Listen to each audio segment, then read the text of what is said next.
ATV. Unit 1, we got him. Now that takes guts.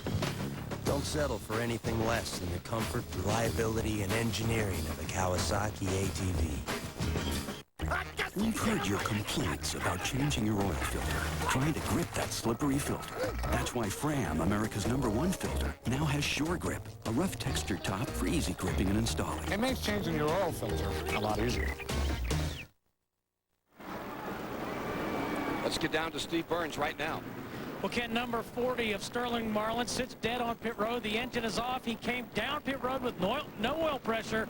They're trying to reattach an oil line that came loose and adding oil that has come out of the race car. Let's go to Randy Pemberton. Well, we're waiting for Jeff Gordon to hit pit road here as he crawls slowly. The tape, the 200-mile-an-hour tape on the right front fender flapping in the breeze. They're going to send about 4 guys over, including crew chief Ray Evernham. They're going to go ahead and string the car. You see the string on the right side? That's called setting the toe. They want the front tires to be running true with the rear tires. It's called setting the toe. They want the front end to be right. Once they get done setting the front end, they'll let the rest of the guys over to go ahead and repair the damaged front end. One thing that's in the Gordon's benefit here is caution laps take so long at a place like Pocono because it's 2.5 miles around a flat track. They have plenty of time to work on this race car. Of course, he's had one of his roughest days here of the season, but he's got plenty of time to make it up here. Still being shown back in the 39th position. We lost one of the men that helped so much in the growth of NASCAR, a great car owner in this past week. Harry Ranier passed on, Kentucky gentleman who built so many great race cars and won 24 Winston Cup victories with such drivers as Cale Yarborough and that guy there, Buddy Baker in the middle. That in the blue and white hat was Harry Ranier. He will be sorely missed. He brought along a lot of great young talent. Davey Allison, for one. I'll never forget in Homestead, Florida, Harry Ranier saying to me, "I'd like you to meet the next Jeff Gordon." And he introduced me to Tony Stewart about 5 years ago. Well, he had a tremendous eye for talent. And I'll tell you something, he made my racing career. He said, "I'm going to hire you for one reason. I want to see you win the Daytona 500 for me." And he made a dream come true. His wake is today in Kentucky. Harry, we'll miss you much. And he won the fastest Daytona 500 in history, Harry Ranier, with Buddy Baker at the controls. NASCAR Winston Cup Racing is the fastest growing sport in America, and Pocono Raceway is one of NASCAR's most competitive tracks. The NASCAR Winston Cup Series will stop at Pocono twice next year. Now's your chance to experience NASCAR Winston Cup Racing at Pocono in the year 2000. Pocono Raceway added 15,000 high-rise grandstand and 2,000 Terrace Club seats in 1999. Order your tickets now for next year, and your ticket order will be processed on a priority basis. Call the Pocono Raceway ticket office toll-free at 1-800-RACEWAY. That's 1-800-RACEWAY. Hi, I'm Jeff Burton with an exciting message for NASCAR fans. Buy any Exide NASCAR Select product and get a Motorola pager free. It's a great way to enter the Exide NASCAR Select 99 sweepstakes. Every month you'll be paged with another chance to win cool prizes. You could even win $50,000 and be an honorary member of the Exide Racing Team pit crew for the first race of the next century. Look for details wherever Exide NASCAR Select is sold. Oh, wait, man, I gotta find a phone. Hello, folks. Baboon here and I are going to have our own show. In TV talk, I guess you'd call it a spin-off. Catch the new I Am Weasel, Thursday at 8, only on Cartoon Network. Honey, what are you doing? Hey, this is all my expensive sporting equipment. I told you. Honey, I promise. More time with you, less time with sports. You promise? Of course I do. I love you. Oh! My car. Oh, I'm sorry. You do have a choice. Call or request Precision Glass today. Out here, these give you some protection. But in the courtroom, these aren't going to give you any protection. Hi, I'm Mike Joins, and if you've been injured, you need to call Joins McCarry. At Joins McCarry, we're available 24 hours a day. We offer free consultations, and we'll even come to you. Joins McCarry. If you've been injured, we're all the protection you need. If you're call Joins McCarry. If you've been injured, pick up the phone and call us right now. Joins McCarry. Protection you can count on. They continue to nurse Jeff Gordon's car back into some semblance of health and try to get it in this thing and score some points. Remember, he's running way down in the standings this afternoon. 24 car currently being shown in 36th position. All taped up, ready to come out. Go sign to him as he comes along. Let's go to Mike Hogwood on pit road. Well, we've talked about the Brian Clark story, the injured crew member for Dale Jarrett, and some said, well, it may have been the car behind us that hit us. I talked to two guys who were up there changing the tires, and they told me that what happened was the car came down off the jack, and Brian's foot was underneath the car, so the actual tire of the car came down on his foot when the jack came down, and that hurts. Ouch. Brian Clark has been taken to the infield care center here at Pocono. 91 laps, 227.5 miles complete. Still cleaning up the track from Sterling Marlin's oil problems. Sleek, sophisticated, stylish, and yet with an exhilarating V6. Chevy Monte Carlo lets you express that hidden part of your personality, just dying to get out. Mr. Freeman, how are you? Tommy? Monte Carlo. The side you show the world is up to you. Get low APR financing or $2,000 cash back on a new 99 Monte Carlo.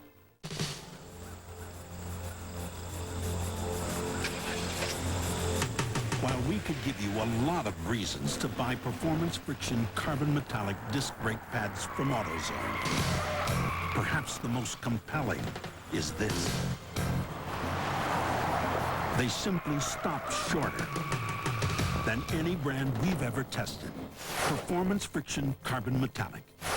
Ask for them at AutoZone.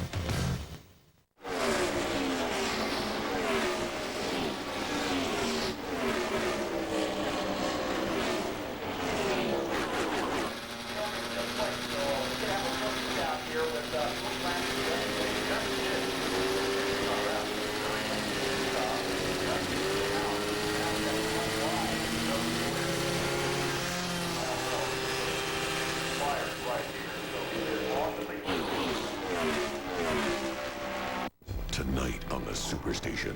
I'm a police officer, ma'am. I have to talk to the boy.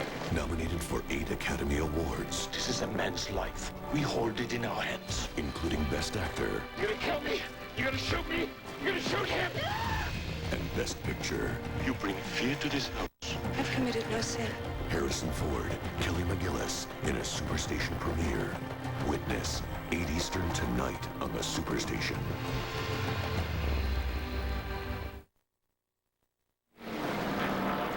Mid-race distance here. Pennsylvania 500, 8 away from halfway. Mike Skinner, who sat on the pole at the outset, is the leader with Bobby Labonte, Dale Jarrett, Mark Martin, and Dale Earnhardt rounding out the top 5. That's right, Earnhardt is very much in this thing. Just behind him, Jeff Burton, trying to get an update for you on the Burton car. There's been reports of wisps of smoke off that machine. Rusty Wallace to 7th. Wally Dallenbach having a great race in 8th, followed by Stewart up to 9th. Moving up out here, moving on up is Tony Stewart, currently 9th in that 31st position, buddy. Wow, what a drive he's put on here. But there's a lot of people that's moved forward. As you can see, some of them hadn't, some went the other way. Sliding back, Gordon took a big dip. Let's go to Mike Hogwood. Well, Frank Stoddard, the crew chief on the 99, seemed pretty calm and relaxed. I said, Frank, still a problem out there on that 99 machine? He just looked at me, put his thumb straight up in the air and says, we're okay. I looked over at Buddy Parrott and says, how are things? Buddy smiles, stuck his thumb straight up in the air, says, we're good to go. So that's the word from here in the 99 pit. You know, when a car's running real good, every once in a while somebody will just test them. They'll say, you know, I think he's losing a little bit of oil. All right, we're getting back down towards a race start. Hey, take a look at Hut Strickland today. He's in 12th. He's been running 12th to 18th most of the day. He started 29th. His car's had a lot of ill fortune and misfortune. Ricky Craven took a shot at it. Loy Allen's been in it. And Hut Strickland is having a very good day in number 58. That seems to be a combination that's working. Shirley Hutt and this team have done better so far than anybody else. And, you know, you just got to have all the mix right. Let's go to Steve Burns. Hey, Dick, Robert Presley just came in for an unusual pit stop. His right foot was burning up. It sits right on the floorboard, and this is what they just gave him, this piece that fits over the heel of his driving shoe. Now, you want to know how hot it is on the racetrack? Take a look at this heat gun, 130 degrees on the asphalt on this racetrack. And to add to that, where his foot is, there's 1,200 degrees right under the floorboard on the exhaust pipes going out the side of that race car, and your foot's there. If you're a left foot braker, you leave your foot on the floor all the time against the accelerator. Did you ever burn your foot, Tony? Oh, man, I'll tell you, I've had some severe burns on my right foot. They didn't have those things back when I run. You just wrapped them up in some kind of 200-mile-an-hour tape and went on about your business. Put your feet in the fire and went for it. Dick Bergeron? Yeah, and the reason for this, as we look at Dale Earnhardt here, they run the exhaust right out the left-hand side of the car. That's because the cars roll in the corner, and you don't want to roll over on top of the exhaust. You're sitting right on top of that exhaust, yep. And it is 1,200 degrees. Mm-hmm.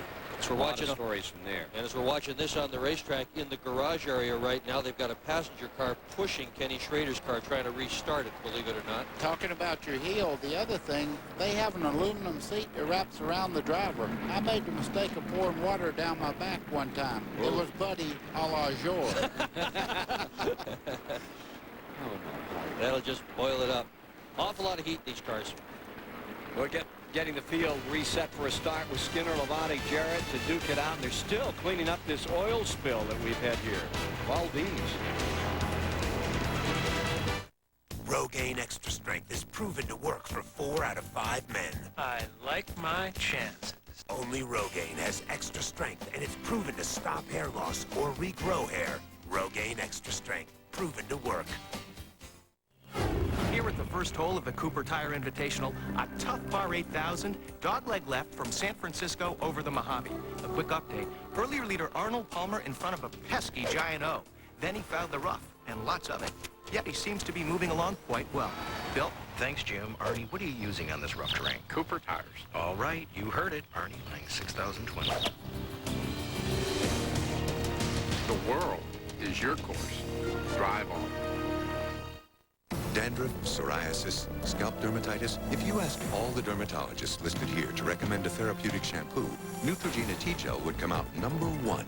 T-Gel works on all 3 itchy, flaky scalp conditions. Neutrogena T-Gel, it works.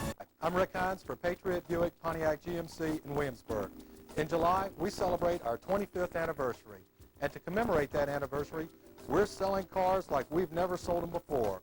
$200 under dealer invoice amount. Every new Buick, Pontiac, GMC truck in stock is priced to go. Prices are clearly marked in the windshield of every car in stock. Hurry today, Patriot Buick Pontiac GMC, 212 2nd Street in Williamsburg. Okay, Bobby, what do you want for dinner? I want pizza. No, wait. I want chicken. No, I want broccoli. You want broccoli? No, I want cherry cobbler. Now at Golden Corral, your kids can have just about anything they can imagine for just $2.99. I want mashed potatoes. Really? With gummy bears. Even if it is a little odd.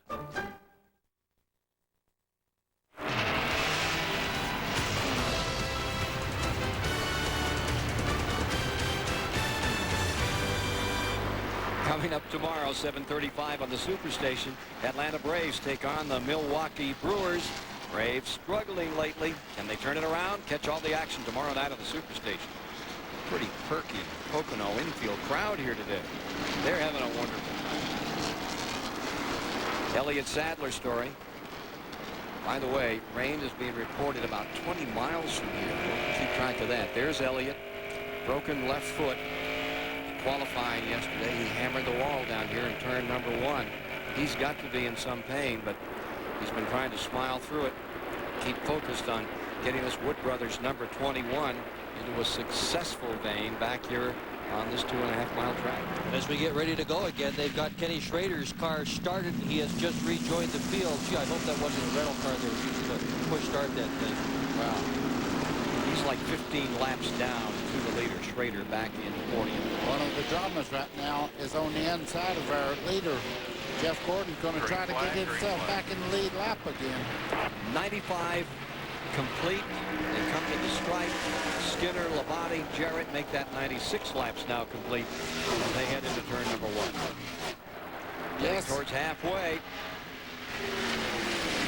The 23 there, Jimmy Spencer got the jump on the 24 of Jeff Gordon. He's not up to speed as he comes off the corner there. The car is not handling the suiting. You see him move over and let the cars go by on the outside. And here you see Gordon. He has stayed just a lap down to the leaders. Gordon is in 36, 1 lap down. Leader Skinner holding it for the moment. He stared at halfway, $10,000 bonus. There you see Mark Martin down again. And here comes Earnhardt.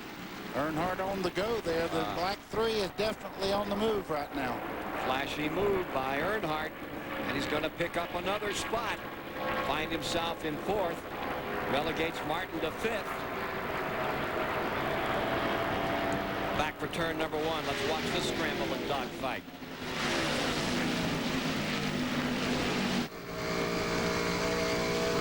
Right on the rear deck of number 3 is Mark Martin. Earnhardt trying to draw away. He's in 4th and looking for Jarrett in 3rd.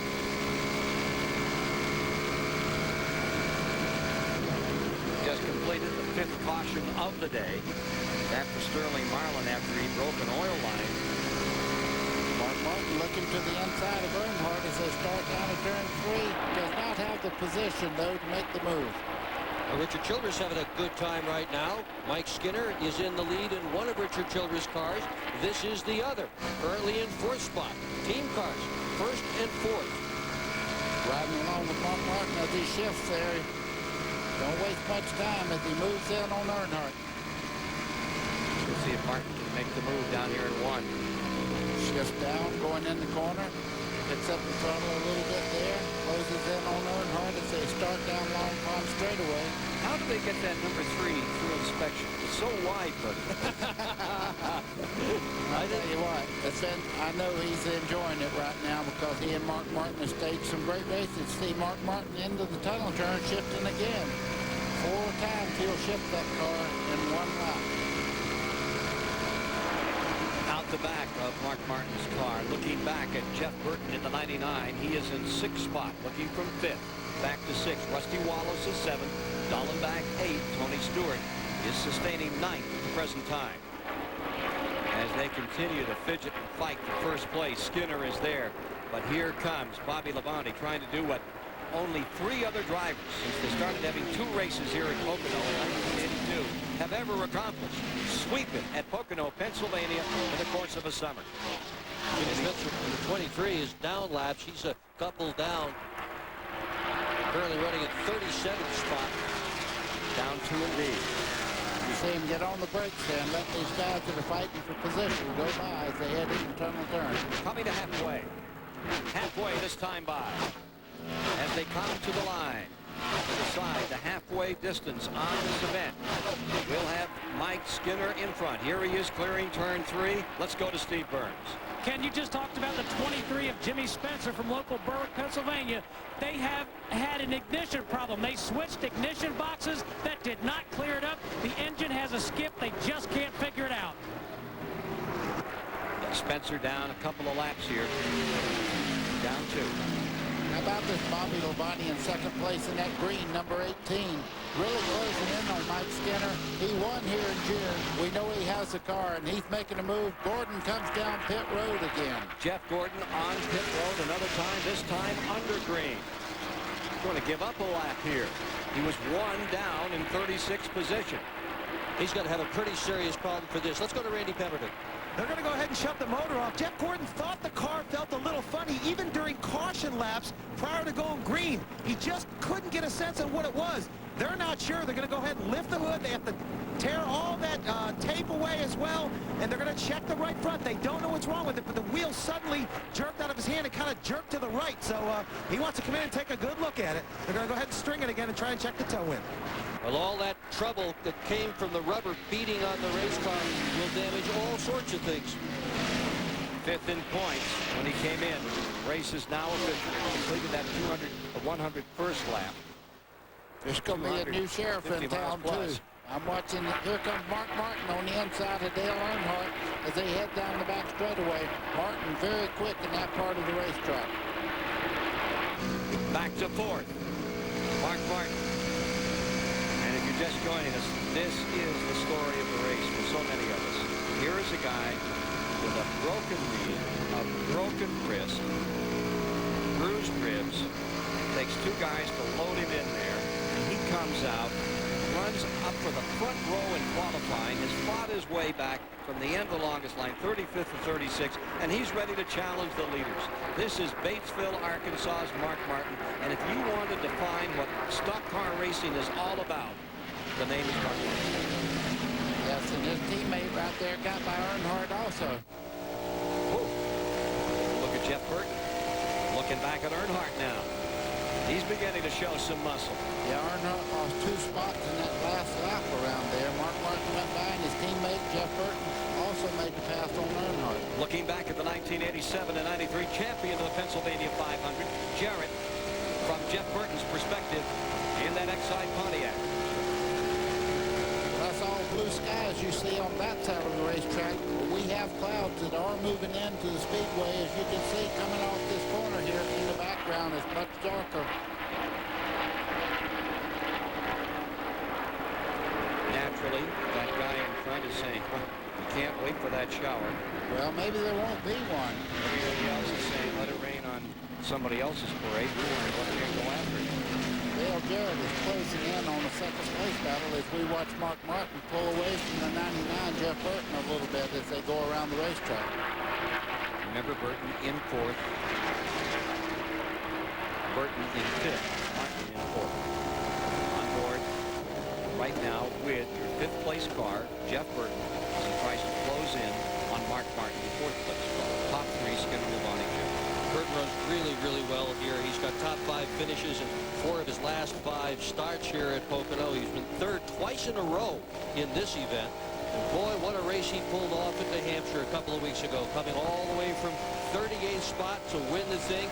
They weren't sure they put quite enough fuel in it at the very end. They just had enough to win the race. There's going to be a battle for second place. You see Dale Jarrett there in the blue car moving in on Bobby Labonte, the green car there, catching him every lap around, 2 or 3 car lengths.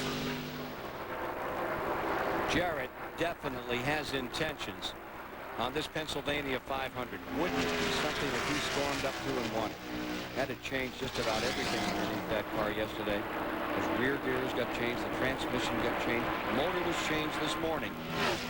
It sure is running flawlessly right now.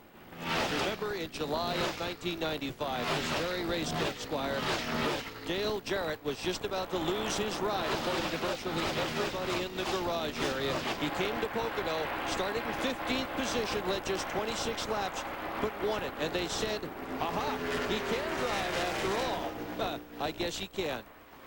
Mark Martin pulling over to the inside of the racetrack to let his teammate go by. We've seen this act before. Right at the moment, Jeff Burton's a little quicker than Martin, and they work together like that. They'll take times on which car is faster in front. That's Jeff Gordon on the far left over there. I was going to say, I bet both of these guys like this a lot. There you can see the dark clouds that we were talking about. That's going in the tunnel turn back over to the, I guess that would be to the west. There's just a little bit of dark clouds. I don't think that's going to be a problem. Gordon's now 6 laps down, but 6 back. Boy, it's got to be tearing him up. He had nothing but great luck last year. This year, they can't buy a break, it don't seem.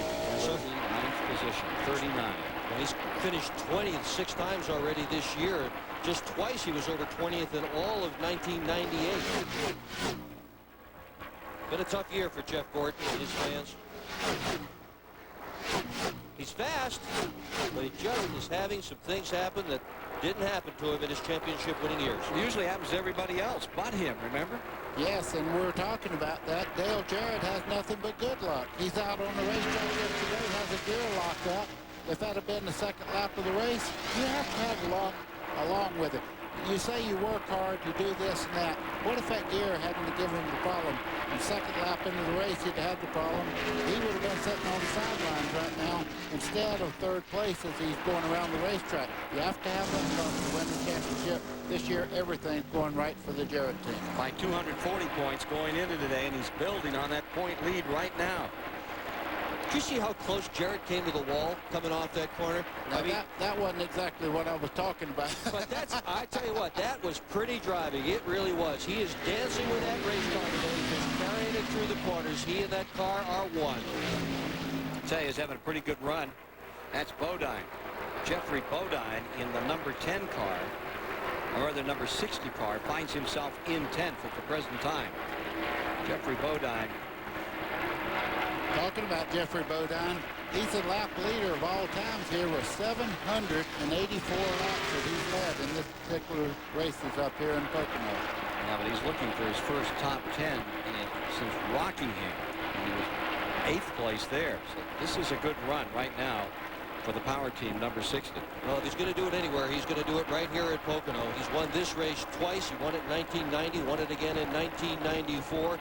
He had great success in the modifieds here on the three-quarter-mile racetrack that used to exist in the infield. If there's a home track for Jeff Bodine, it's right here. Jeremy Mayfield is off the pace, and he's going into the pits. Roush Racing, here's how the teams are doing right now. As you look at Roush Racing, they've got 4th, 5th, 21st, 27th, and Chad Little back in 23rd. Kevin LePage not having a bad day in 21st. Rick Hendrick Stables, Dahlem back in 8th. Good run for him. And the Penske Kranifus team, 9th and 35th, and Mayfield in trouble again. Pulled on the pit road just a moment ago. And he's in the garage area. He's going to call it a day. These front three cars are so evenly matched. Just a little slip in the corner, they get an advantage of 5 or 6 car lengths on the car that's chasing them. But these guys are really getting around this racetrack very similar. Except for Jarrett, he's got a little wider line, as you talked about just a second ago. But right back in here is Tony Stewart. He has moved himself all the way up to 7th spot now from the back of the field. Among the single car teams, I have to talk about Jeffrey Bodine in 10th spot. And that 58 car, that's Hut Strickland. He's up in 11th. Yeah, I talked to his crew chief, and he told me, he said Hut's hungry, and he has great driving ability and mechanical abilities. We think he's going to be a good driver for our team. And here's Ernie Irvin, number 36 in 12th spot today. And 13th is number 94, Elliott's team. Those are those single car teams. Doing well, but they're outside the top 10. Here comes Stewart after the 3 cars, Dale Earnhardt. Well, there was no Winston Cup race last weekend, but Tony Stewart won anyhow. He owns half of the Silver Crown car, which with Jason Leffler behind the wheel, won at Nazareth. Stewart thinks enough of this kid, Jason Leffler, that he's talked the boss, Joe Gibbs, into having Leffler drive some of his races coming up pretty soon. So Tony Stewart stuck his neck out for a kid he says is going to be a great one. Riding with Wally Dolan back down in the corner here, you can see that car is really doing quite well today. He's in 8th place. And watching that battle between these two. You've got Stewart down on the inside. That's two that can do it straight ahead or sideways. They don't care. Yep. Now pulls right back in behind Earnhardt. This is where Stewart's awfully good through the short shoot. He has been catching cars right in here. He's not going to position himself very well on Earnhardt until he gets a little bit closer, though. The 87 to 93 winner of the event comes through turn 3. He is so strong in that corner. Stewart coming after him. Chevrolet versus Pontiac, 3 versus 20, respectively. Main straightaway. Yeah, and just behind him, Wally Dallenbeck that we were riding with just a second ago. He's running right along with these guys. So one slip and Wally Dallenbeck can move up 2 spots. Here we go. The best seat in the house to watch this battle. Here's Tony Stewart out of Rushville, Indiana, down on the inside. Not this time. As Jeff Gordon comes back onto pit road yet again. Wow, what a bad day he's having. Oh, Rick Mass blows up. That will probably bring out, I won't say that. It may not bring the caution out. Rick Mass, number 95, erupts. Let's see if it's going to bring a caution. Thus far, no sign of that. A Musgrave. Musgrave in the 14th position. Number 75. The Remington car coming onto pit road. And everybody's pulling for Ted Musgrave to have a good run because you see the sponsor there on the quarter panel. They're leaving at the end of the year. Word is that Polaris may be back in there, and Musgrave having a problem today. Remember, he had a great race here a few years back, ran second all the way down toward the end of this thing. Musgrave on pit road and no sign of caution coming out. That's going to stay green.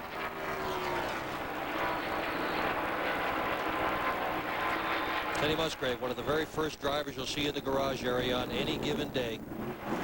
Back with the leaders, Skinner, Lamonti, Jarrett, 1, 2, 3. They've closed in a little bit on Mike Skinner, and second and third place cars have. Here comes Dale Jarrett down to the bottom, challenging Bobby Lamonti.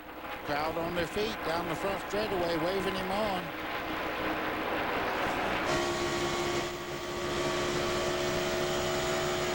Moving on through in this fight for supremacy in the Pennsylvania 500. You want to talk about a power move. Dale Jarrett just put one on Bobby Lamonti, heading down into turn one there, just drove right by him. Jeff Gordon running laps down, still running along at a pretty good slip, but way back. Leaders on lap 113. He's on lap 106. Gordon dropped right down to the bottom of the racetrack to let the leaders by. Let them go ahead and race. He's out of it. Let's see what Jarrett can do with Mike Skinner. Mike Skinner has that number 31 Chevrolet, the Lowe's car, parked in first spot. I tell you, Larry Reynolds is telling him, don't give up on me. Get up on that wheel and let's go in the 31. Well, you know Larry McReynolds is talking to Skinner every single lap, and he is just telling him exactly what to do. Skinner's listening these days, too, I'll tell you what. Yeah, they're a great team, and like you said earlier in the day, they now have stability. Larry McReynolds has agreed to be with Richard Childress and with Mike Skinner for 3 more years. And the first thing they do is come out here and sit on the pole. He said he had to know by now, Larry was saying, whether he's going to form a new team. That didn't come together. Therefore, he's here working with Mike Skinner. Most think that's going to be a tough combination in the next 3 years to be. Well, certainly tough today. He's going to have more work to do. It looks like Dale Jarrett's closing in as we speak. Coming out of turn 3, Jarrett, you can see, still working that wheel pretty good coming up out of the corner.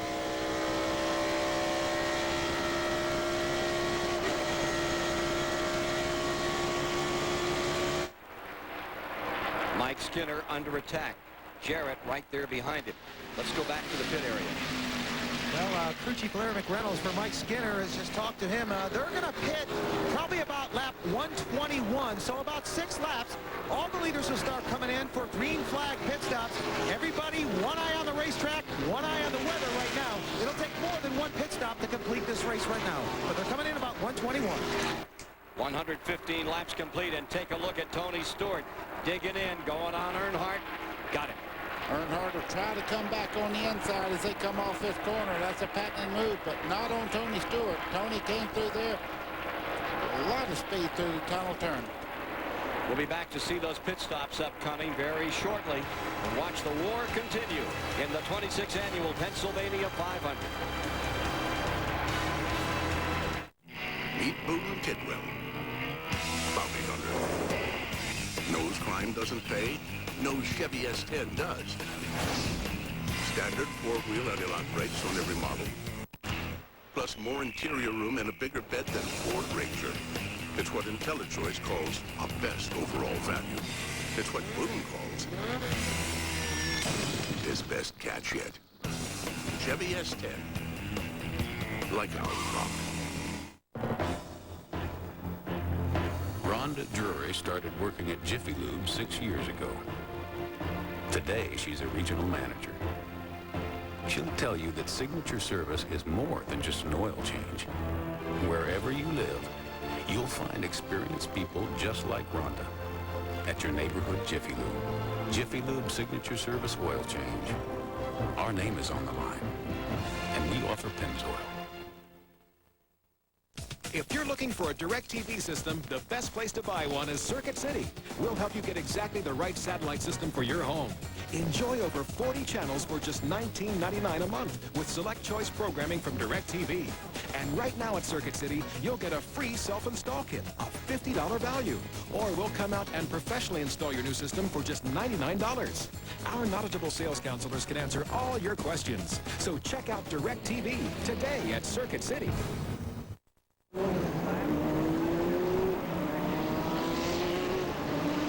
The Hardee's All-Star Racing Team Collectors Cup.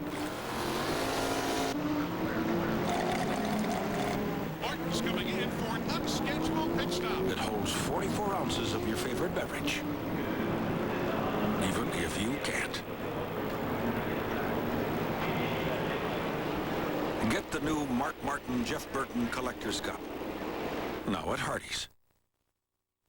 The Pennsylvania 500 on TBS Superstation is brought to you by Circuit City, the official electronics and appliance store of NASCAR.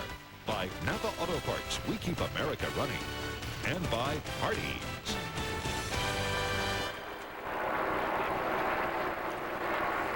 Closing in on 300 miles, 118 complete, and Jarrett is now in front and drawing away. Here's how it happened. Coming out of turn one, Jarrett gets a great run there. Great forward bite. Moves to the inside of Skinner down Long Pond straightaway, heading towards the tunnel turn.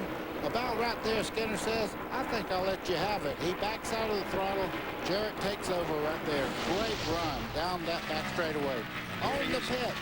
On pit road.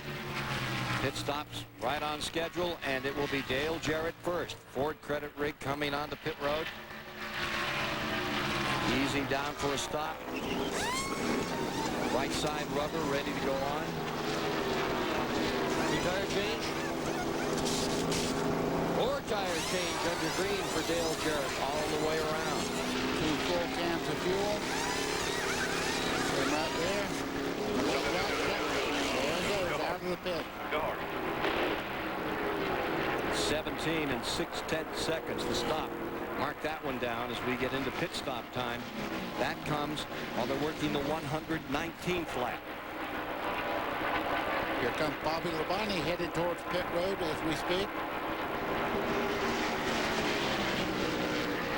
Steve Burns waiting for him as the Interstate Pontiac comes to a halt. Steve? Ken, one adjustment that you won't see that they've already made is they drop air pressure to the right rear, and now they make an adjustment to the track bar and the right rear corner of the number 18, the Pontiac of Bobby Labonte. Randy Pemberton talked about that earlier. They made the adjustment for the wedge wrench. 4 tires for Bobby Labonte. 17.7 seconds.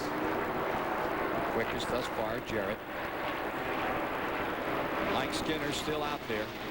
And moving up, Jeff Burton is running 2 4/10 of a second back from Skinner in second spot.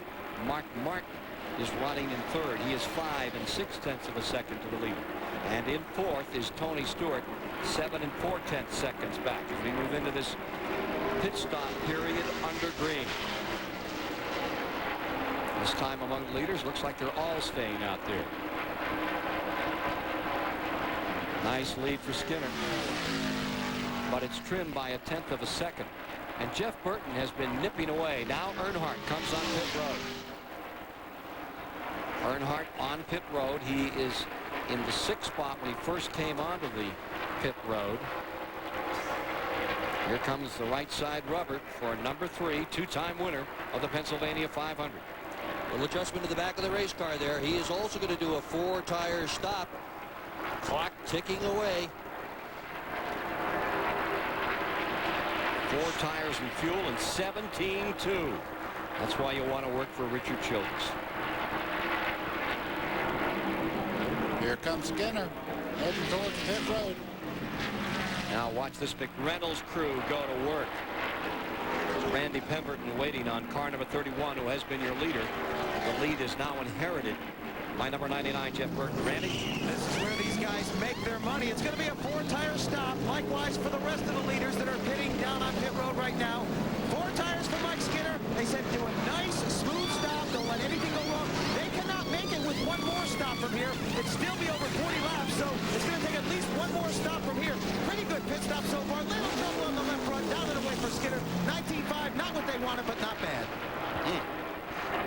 It's not up to snuff for a McReynolds pit stop. Remember, $2 million at stake. To cover about 300 feet a second in much of this racetrack. Tony Stewart made a stop. That's him right there as he gets back ready and underway.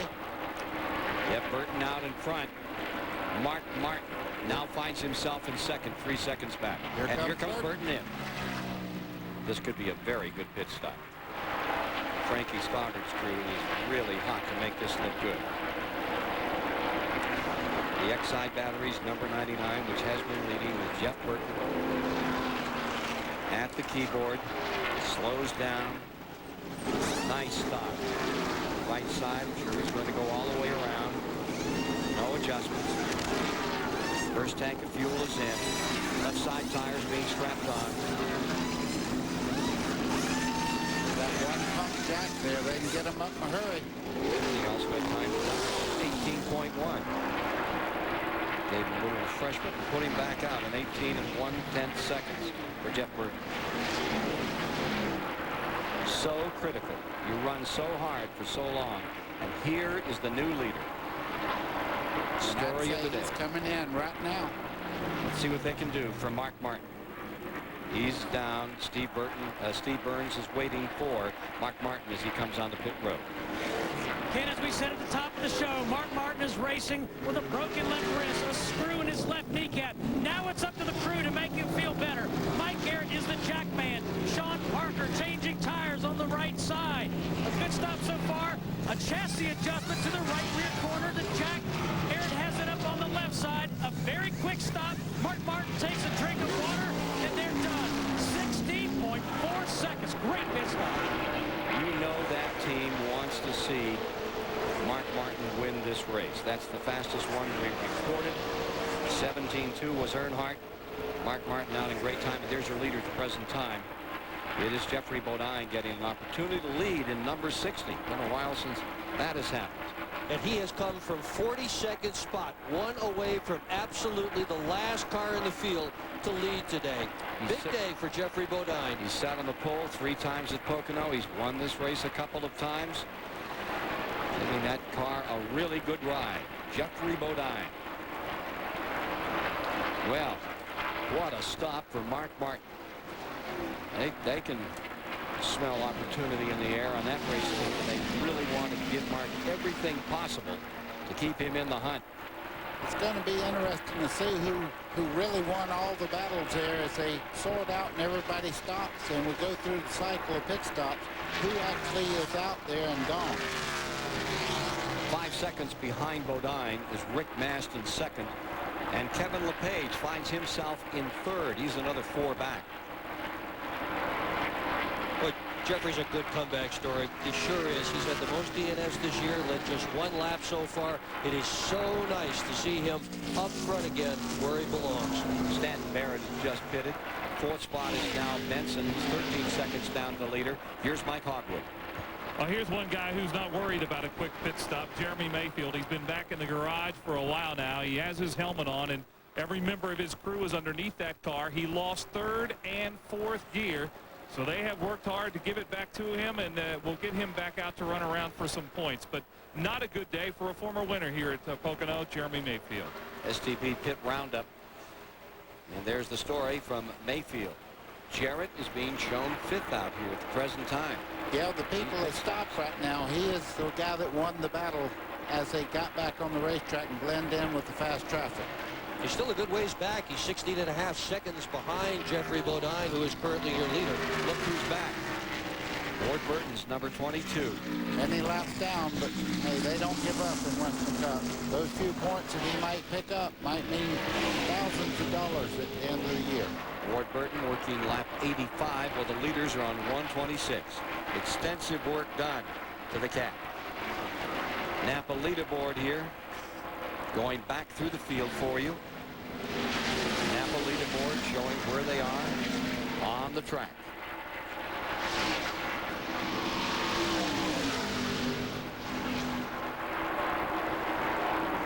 This is what, the 2nd race that Jeffrey Bodine has led this year?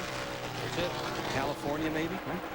If you want to know the difference between used tires and a guy that just took on tires, Jarrett was 163.5 just a second ago, and the leader, Bodine, is 159. Here he comes, and then some. Jarrett definitely the quick one among these leaders. Now, where are those other guys that pitted? Well, Mark Martin now finds himself, as they really sort out, back in 14th position. Just in front of him is Jeff Burton in the 13th position.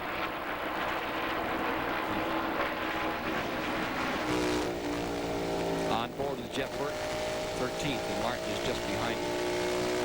Guess what? We're showing Darrell Waltrip right up here in the 10th position. He's still running the lead left. Don't ever count him out. I'll tell you what, he's a master of saving fuel also. Look at the black clouds so in the background there. I know these drivers are looking up there, but north part of the racetrack is in total darkness now from shade. That could really be the story from here on in as to whether or not there's that beautiful blue sky with which we started the day. Certainly not the case at the present time. It is clouding in. There is the potential for showers, and you want to be in front if you possibly can. Bodine out of sync on the pit stops and able to lead for a while here. Still with a 3-second advantage over Rick Mass. If you want to see the background change in a hurry as they turn here, you'll see everything getting darker as they go by Jeff Gordon, who is really struggling now. Look at the black clouds that are just to the north of the racetrack now. Now Jarrett's clearing away traffic. He's closing up on LePage. He is back and forth. LePage is third, Mast is second, and Bodine is first. Darrell Waltrip is just pitting for fuel. 10th place car. Good run today for old DW. Here's that number 60.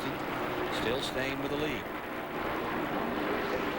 Not nearly as fast as the guys who have taken tires. He's as much as 5 miles an hour slower as the cars that have fresh tires, but he leads. Now there's the 88. This is the guy on the move. Jarrett back in fourth. Leader coming in. Steve Burns is waiting on Jeffrey Bodine. Two-time winner of this event.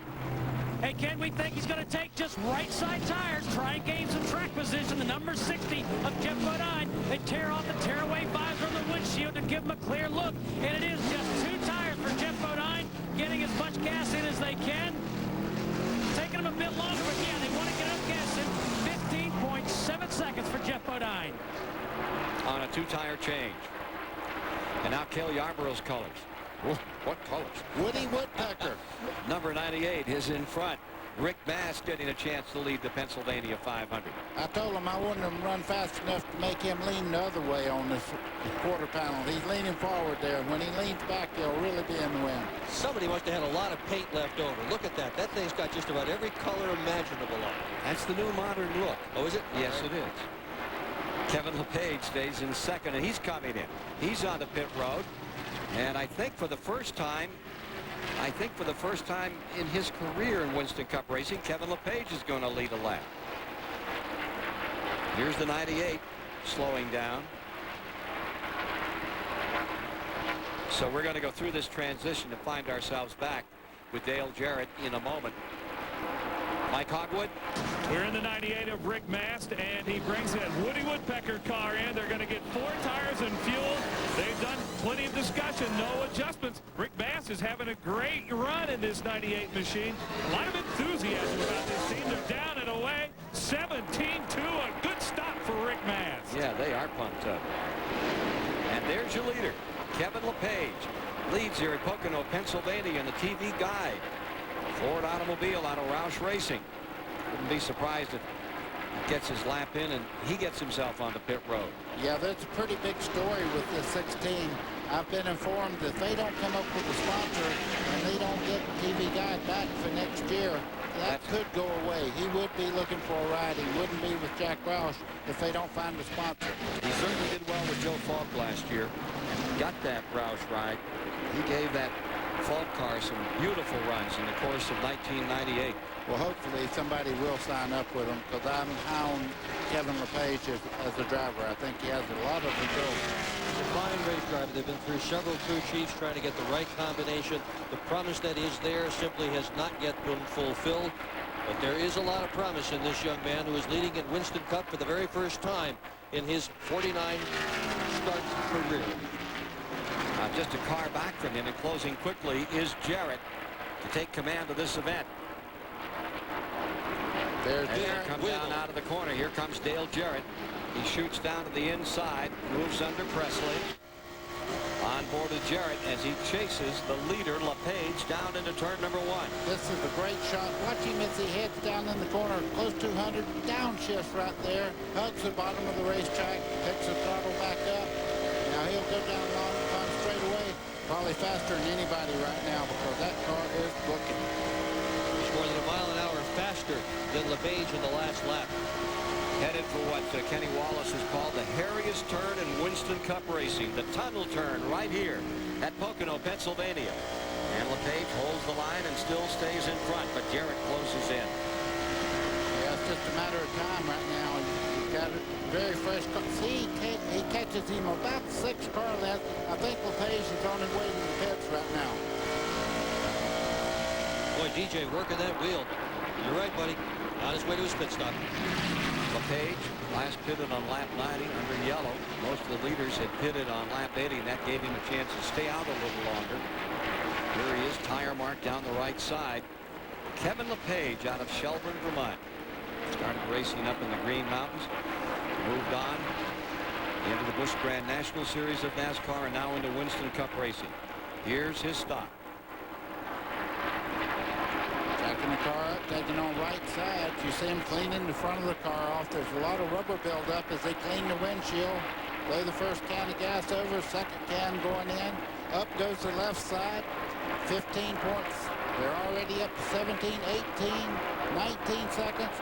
Problems on the left rear there. Whoops. 23.8.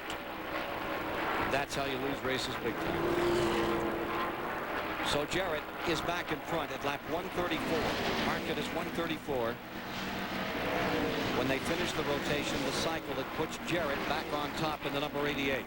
And it puts Bobby Labonte second, Mike Schuler to third, Burton to fourth. The last of the cars in that first rotation, Johnny Benson, is now on pit road in the Cheerios Ford, number 26. After the full rotation, Tony Stewart, though, is in sixth, and he had to go to the rear of the field not long ago. So I wouldn't put Tony Stewart out. If they had a caution really tighten everybody back up, Tony Stewart's in this battle. Earnhardt would be 7th. Brett Bodine would be 8th. 9th, Wally Gollenbach. 10th, Rusty Wallace. And in 11th, Bill Ellie. See that fuel gauge there moving back and forth. This one right here. That's nothing to be concerned about. That happens when you get out of the throttle. The fuel pressure will dance back and forth as he shifts down, going down the front straightaway. I think we're getting a little spot of rain up here in turn 3. Let's see if you see it on the windshield. We'll check and hear what the spotters are getting here. The turn 3 of Pocono International Raceway. It's the 26th running of the Pennsylvania 500 today on TBS live. Dr. Dick Berggren, Buddy Baker alongside. Along pit road, Steve Burns, Randy Pemberton, Mike Hogwood. Jarrett's where he wants to be. If it's going to rain, he wants to be up on the point. They've gone more than halfway, making his way around Joe Nemechek. He's not worried about it. That's turn 3 right there. Nothing on the windshield that I can see. He's working that wheel quite a bit coming out of the corners when he's passing cars. As you said, he dances that car around. He drives every lap. I've watched him week after week with the in-car camera. He really does stay on top of that wheel all the time. You'll see his right arm moving back and forth, right on the brink of losing control, but he has a lot of car control. Jarrett has a 1 6/10 second advantage over Bobby Labonte and better than 6 seconds over Skinner here in the Pennsylvania 500.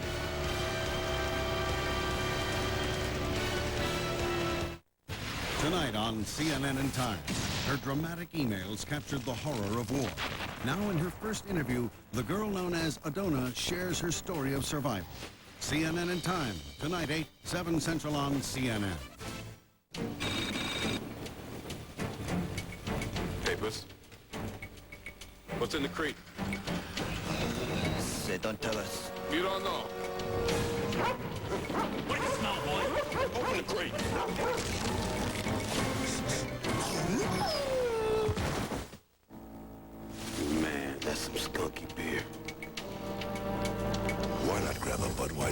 refresh guaranteed. Man, he's going to wake up in a bad mood. My dad was really good with his hands. Could have been a surgeon if he wanted to. He could hear a car driving by and tell you whether it needed a tune-up or if the brakes were starting to go. Doctors and lawyers would stop at his garage asking for professional advice. And after school, he'd let me watch him work his magic on cars. More than anyone, he taught me how to earn my customers' trust. Like Dad, I'm proud to be a professional auto technician and proud of the work we do. CarQuest, the professional choice.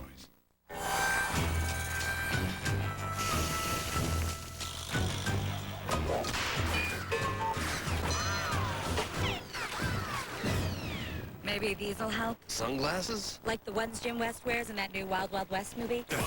Now at Burger King, you can get your own pair of Wild Wild West sunglasses from the new action-packed movie for just $1.99 with any tasty Western Whopper value meal.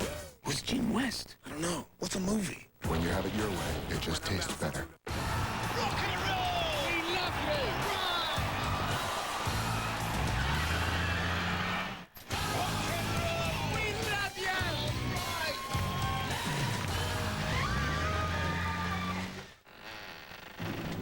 Rock and roll! We love you! To keep your car rocking, protect your engine with Haviland Formula 3 motor oil. Add more life to your car. Move it, they're catching us! At the Pennsylvania 500, that's the major concern of the moment. Weather is moving in onto the top of this mountain where the Pocono Raceway is holding the 26th annual Pennsylvania 500. For the moment, Jarrett has the lead, but Bobby Labonte has cut into that lead. When we left you, it was 1 6/10 seconds between the number 88 of Jarrett and Labonte, and now it's down to 1 2/10 seconds as Bobby Labonte continues to tighten it up. Burton lies third, Skinner fourth, Stewart fifth, as he has moved in on and past Mark Martin. Stewart really blazing out here. He's as quick as anything out here. He's turning laps at 162.5. That's right up there with what we see being turned out by the leader, Jarrett. He's just blown by this number 6 that's giving us the pictures, Mark Martin, currently in 6th position. So many drivers say it just takes forever to learn this very difficult racetrack at Pocono. First time Tony Stewart ever came here was a practice session before the June race. He demolished a race car. Then he came back for the June event, finished an incredible 6th, and today he has come all the way back from the back of the pack from an earlier race accident to run in 5th spot. What a dramatic performance by this young driver. Talking about Stewart, though, he says, you know, if you don't know, caution on the racetrack. Caution down. Been a dazzling run recently by Bobby Labonte, but we've got a yellow out for rain condition.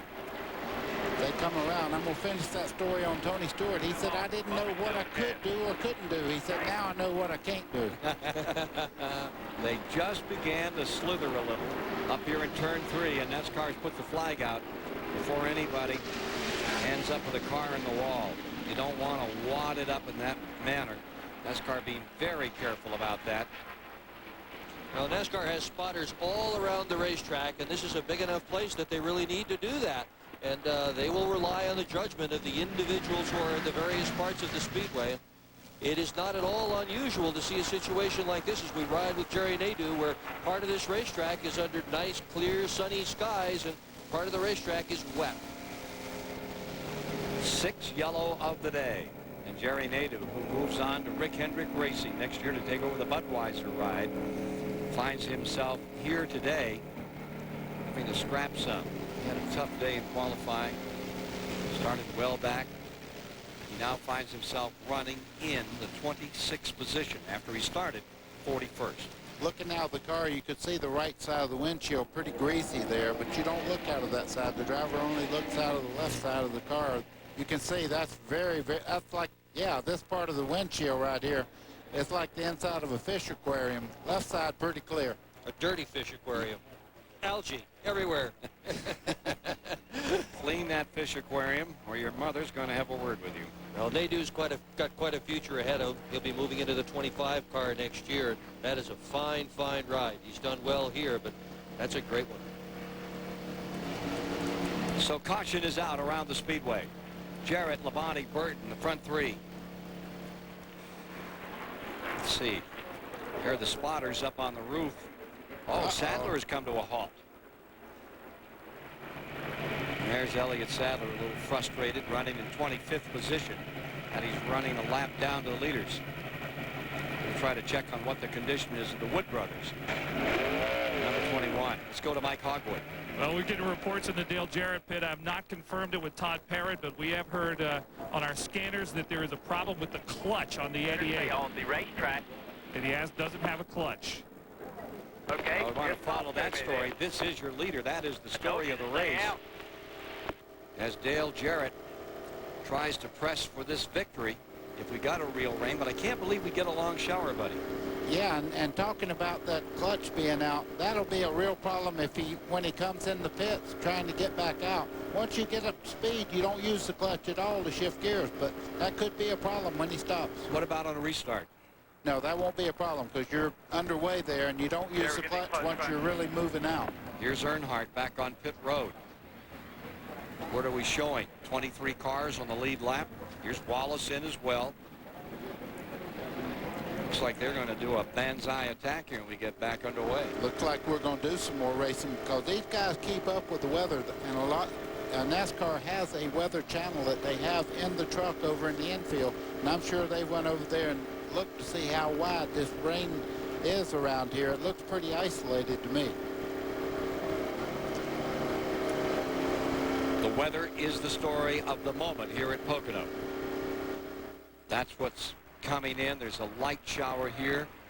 We anticipate that we'll be getting back underway in the Pennsylvania 500, but that's the issue for the moment. After 143 of 200 laps have been completed, you see Dale Jarrett out in front, Labonte, Burton, Skinner, Stewart rounding out the front five, and there's your second five, followed by Bodine Elliott, Ernie Irvin up in there, Hut Strickland, Kenny Wallace having a good day. In 15th, Terry Labonte to 16th, and Steve Park into 17th. Kevin LePage holds that 21st position. Saw him leading a few moments ago, and Kyle Petty in 22nd. Darrell Waltrip in that lead lap with number 66. Came from dead last, 43rd position at the outset. At the present time, we have three cars officially out of the race. Burton, Andretti, and Irwin. Back with more in a moment. Thursday night on the Chimp Channel. Boise, you're on the air. The network unveils its hot new lineup. Cosmetic ER. I'm sorry. We did all we could, but she was just too ugly. The Wild Bios. Wait a second. Where's that tooth? The tooth? It's out there. And Murray Price, Titan of Talk, gets the 7-wife itch. I'm white hot with passion. Get bit, Gummo! The Chimp Channel, 10:05 Eastern, Thursday night. The missing link in television, only on the Superstation. Attending a NASCAR Winston Cup race at Pocono Raceway is exciting, but make sure your visit to Pocono is really special. Pocono's Pit Paddock Pass will allow you the unique opportunity to be near the heart of auto racing. It consists of pre-race pit pass and access to the paddock area just outside the NASCAR garage. It's the closest a race fan can get to see their favorite cars and drivers up close. All this plus access to a new cafeteria and restrooms. For information on Pocono Raceway's Pit Paddock Pass, call the Pocono Raceway ticket office now at 1-800-RACEWAY. That's 1-800-RACEWAY. We've heard your complaints about changing your oil filter, trying to grip that slippery filter. That's why Fram, America's #1 filter, now has Sure Grip, a rough textured top for easy gripping and installing. It makes changing your oil filter a lot easier. You got feet that sweat for a living, and you get athlete's foot. Smart guys know comfort comes in yellow. New improved Desinex powder, it gets rid of the fungus and absorbs twice as much moisture as Tenactin. Desinex soothes while it cures for comfortable feet. Guys, I'm coming in.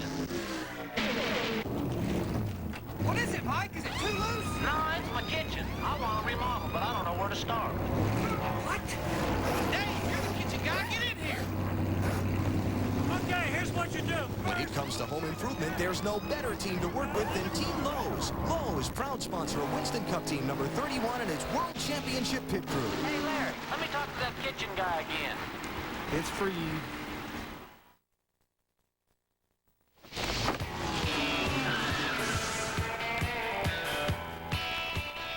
Hi, everyone. Welcome welcome live to the TBS Super Shop. I'm Brian Collard, and while you're watching today's live TBS Sports coverage of the Pennsylvania 500, currently under caution, we've got something special for diecast fans.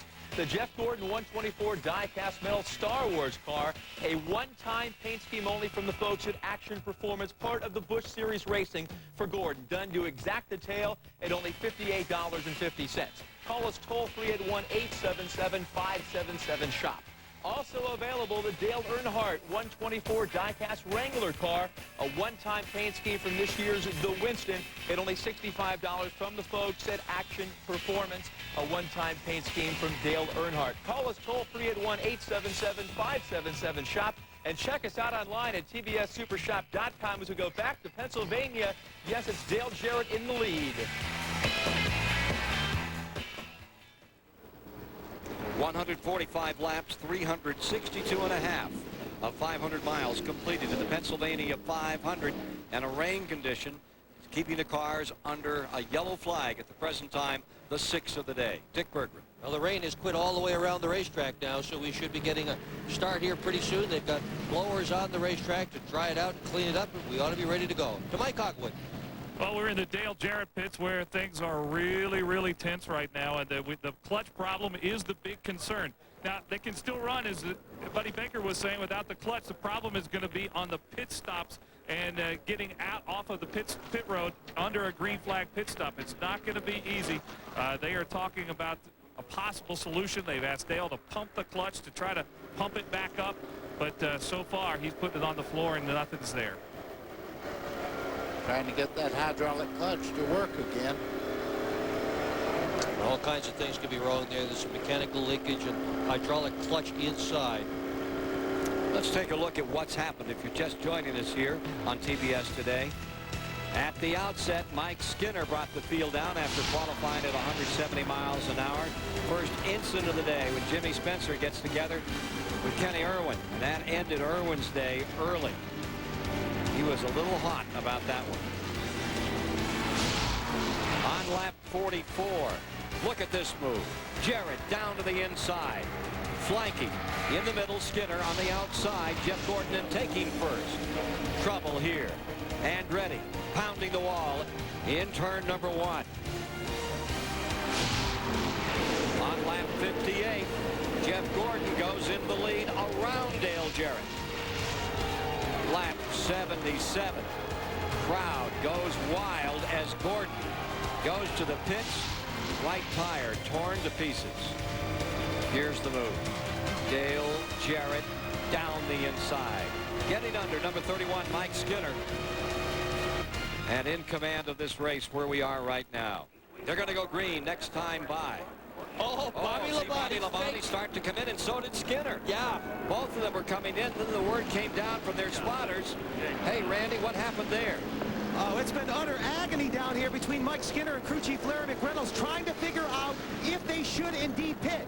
Here's the story. They could only run 16 more laps of green flag action before they would have to pit anyway. And we saw Rusty Wallace and Dale Earnhardt already come down to pit. So they've already gotten their service. They want to be on sync with those guys. They think that was the best strategy to do, but they missed their opportunity. So they're going to go ahead, come down pit road, and gas it. Steve. Hey, Randy, I'm down here in the 18th pits, and it's kind of funny watching these guys what they want to do. At first they said, let's come in, take on 4 tires of gas, and then we'll stop one more time and take right sides. So it's a little bit of fakery going on perhaps down here in the pits. Well, you know, they've all got scanners and they all listen to each other, and there is a lot of fakery. You try to persuade somebody what you're going to do, and then you do go ahead and do something else. It's not a bad strategy to keep everybody else off balance if you can. 365 miles complete as they line up, get ready for a restart after the 6th caution of the day created by a shower. TBS congratulations on this weekend certainly go to Blaze Alexander, who won the ARCA Pepsi 200 here at Pocono yesterday. To Andy Santerre, hurt down at Daytona, made a great comeback and won yesterday at Pikes Peak in NASCAR Busch Grand National Racing. I got up at 4 o'clock this morning to watch that race, and I will tell you this. I walked down in the lobby and told everyone who won that race, and everybody was happy. Greg Biffle winning in the Craftsman Truck Series this weekend. And in the Busch North Series, it was Dennis Demers up at the Stafford Speedway. All champions in some of NASCAR's great series. Race summary after 142 laps had been completed out here today. 355 miles. Look at those lead changes today, folks. 23, 6 cautions, 33 laps. Cars running. 40 of the 43 are still out here getting it on. That's incredible. And for those of you who are worried about Dale Jarrett, remember last year's race, this event last year where Dale Jarrett had a cracked oil pan, smoke everywhere, crew crawled underneath the car, fixed it, got it back out, he finished 5th. That's a great crew. Maybe they can pick this too. Flag, green flag. There's some magic around Todd Parrott, that is for sure. All right, on the break. Here they come to the line. You see Sterling Marlin down just under the leader, number 88. There's a land rush for you down into turn number 1. And persevering in the Snapple rundown that you're seeing up on the left, persevering is that number 88. Staying there. Clutch problem or no clutch problem. Dale Jarrett has control of this field as they go across the Long Pond straightaway. Yeah, and we have an end card that we'll show you in a little while of him shifting. He does not need a clutch as long as that car is up to full song. His problem is when he comes in to take on guys at the green flag stop, he can't get going again. They'll have to push him to get him back up the momentum to leave the pit road. Bobby Labonte still squared off in that second spot.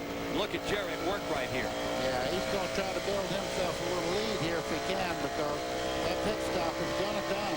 I don't think he's, well, I know he's going to stop it. There he goes. He makes that shift. You didn't even hear the motor change sound hardly as he pulled it in high gear. Now you push it back up in the, right there, down in the corner, no problem. Laps led today, 443 last year. Just shows to go here. You can be out in front for a while. That isn't what counts at the end. Taking a little breather there. Look how he's holding that steering wheel. Anybody that tells you you have to grip that wheel until you get to the corner is wrong. He took a little rest. Now he's up there on that steering wheel as he goes through the corner. See him rest that left hand there? Just kind of giving his thumb a little workover. Jarrett last pitted on 118. We're at 148 right now. I mean to tell you right now, he is up on that steering wheel through the corners. Folks who race Saturday night cars sometimes find that they're exhausted after 25 or 50 laps. Take a lesson here. Only get tense when you absolutely have to. Relax as much as you can driving the race car.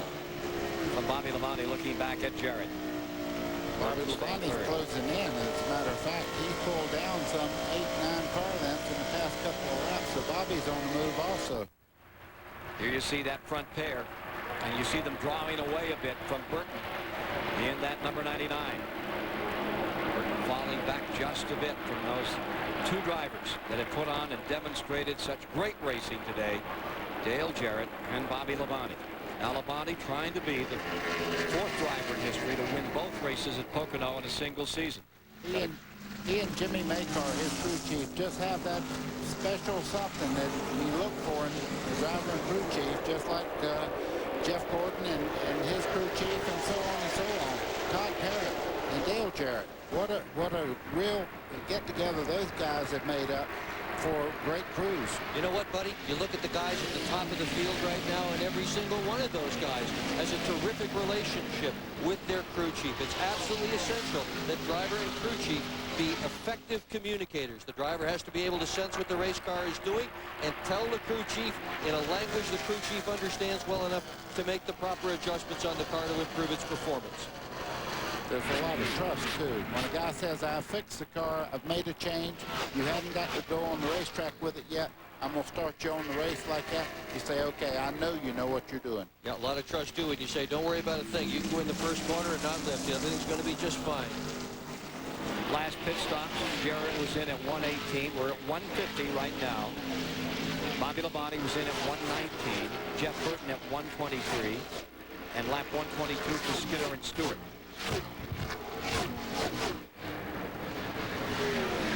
Rick Mast is being shown in 6th position in Cale Yarborough's number 98. He was in on lap 131. He's got some more distance to go out here before he has to pit. With a 240-point lead, it would seem to be a dream season for Dale Jarrett. How does Dale Jarrett see it? It's the type of season that we've been thinking that we were capable of putting together. All of these racetracks we've run well at, had top 5 finishes at, we've won at a lot of them.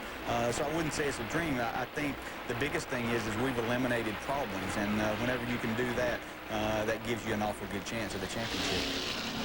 Thank you, Dale. Trouble on Rudd's car, number 10. Real trouble. That's such a sadness for Ricky Rudd as he tries to keep that string of consecutive seasons going. You can see the smoke coming out of the wheel well there on the left front through the wheel itself. Caution is out for this. Yeah, you got a left front tire gone down. Number 7. Yellow period, number 7 on the race for Ricky Rudd. Well, here's where we get to find out how Dale Jarrett will get going, because he's going to have to make a pit stop. He was in 24th position. Yeah. Moment of truth for Dale Jarrett coming up right here with that clutch giving him a problem. Let me ask you something now. We speculate a lot. Is he coming in now, or is he going to stretch it and try to make it all the way to the end on a full tank of fuel? He can't make it all the way to the end. We're on lap 152 now. I don't think he can. Do you? Well, we said the pit window was somewhere around 37 to 41. We're pretty good right there. 152 is 380 miles. Long way to go. And we're not sure of the time to get right there. Now, we can't go the rest of the way. Mike Hogwood. And the Dale Jarrett crew is scrambling here. They are going to pit in one more lap. You may have heard Todd Parrott talking about that in a moment. They're going to try to bleed the clutch a little bit, pump it up, try to get it work. And the big thing, of course, is to get him out on this pit stop. That is the big problem without the clutch. Well, we heard Todd Parrott say there's no way that we can make it. Fire on Ricky Rudd's car. Left front on fire. Started out at just a flat. It's getting worse. Fire and rain here today. They're saying this caution is out, number 1 for the number 10 car, and the number 2 reason is there's another shower on the track. Mike Fatback McSwain, the crew chief on that one, has put such a hard effort into getting Ricky Rudd's team back together and making them competitive. Whoa. Boy, that looks hot. I wonder if the inner liner just let go. Well, whatever it was, now everything's back to normal. That's the fire extinguisher there. It's all over. Leaders on pit road. Here are the front 3. Jarrett at the top of your screen. Bobby Labonte already in, making that change to the right side, and Jeff Burton, a long way to go. Jarrett comes to a halt. Now Burton. Well, Jarrett getting tires on the right side. This is going to be a longer stop than the other leaders for sure, because Jarrett at least is going to have to shut the engine off in that car, put it in gear, and the crew's going to have to push it in order to get him to get the engine going and get the car to move forward. Engine silent now. There we go, pushing it. Not bad. Not bad at all for Dale Jarrett. 21.9. Little bit of a push to assist. Now he's okay. He's back underway again. Rolls back out, under caution. If that had been under green, he'd have really had a problem. But the fact that it was done under caution surely worked to his advantage. And Ricky Rudd still having problems. They changed the left front. Obviously, it's more than that. This left front isn't turning. He is grinding the wheel away, the frame, and everything else. Ricky Rudd, an owner driver, he will pay the bill on this one, and it'll be a steep bill. You're exactly right. The sway bar arms and everything else are grinding off right there, so a lot of problems. That left front's covered with stuff that he's wearing out right now that they can't replace in a hurry. So that consecutive season win record at what, 16? 16. Not going to get a crack at keeping that one going today. Let's hope it happens before this season comes to completion. Well, Brickyard's next, and he's one there. Gordon on pit road again. You saw the car right in the background. Week off next Sunday, then it's 11 straight weeks that the Winston Cup teams will be on the road.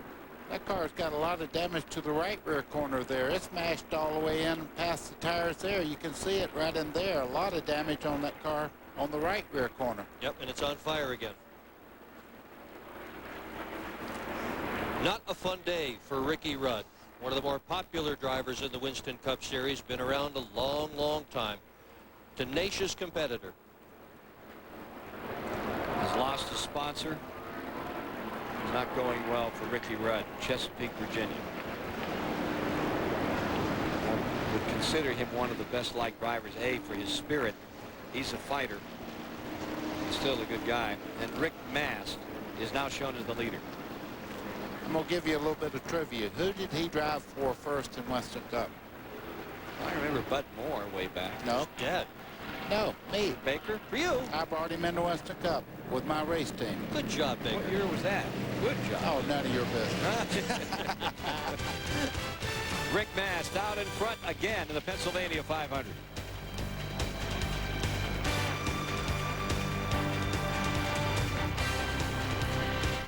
As Napa drivers, you're responsible for safely delivering the best parts in the world.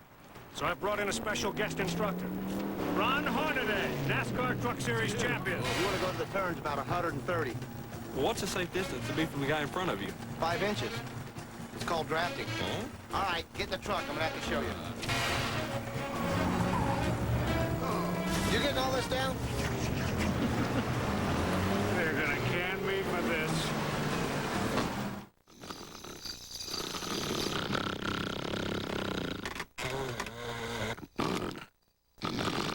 Here, kitty, kitty.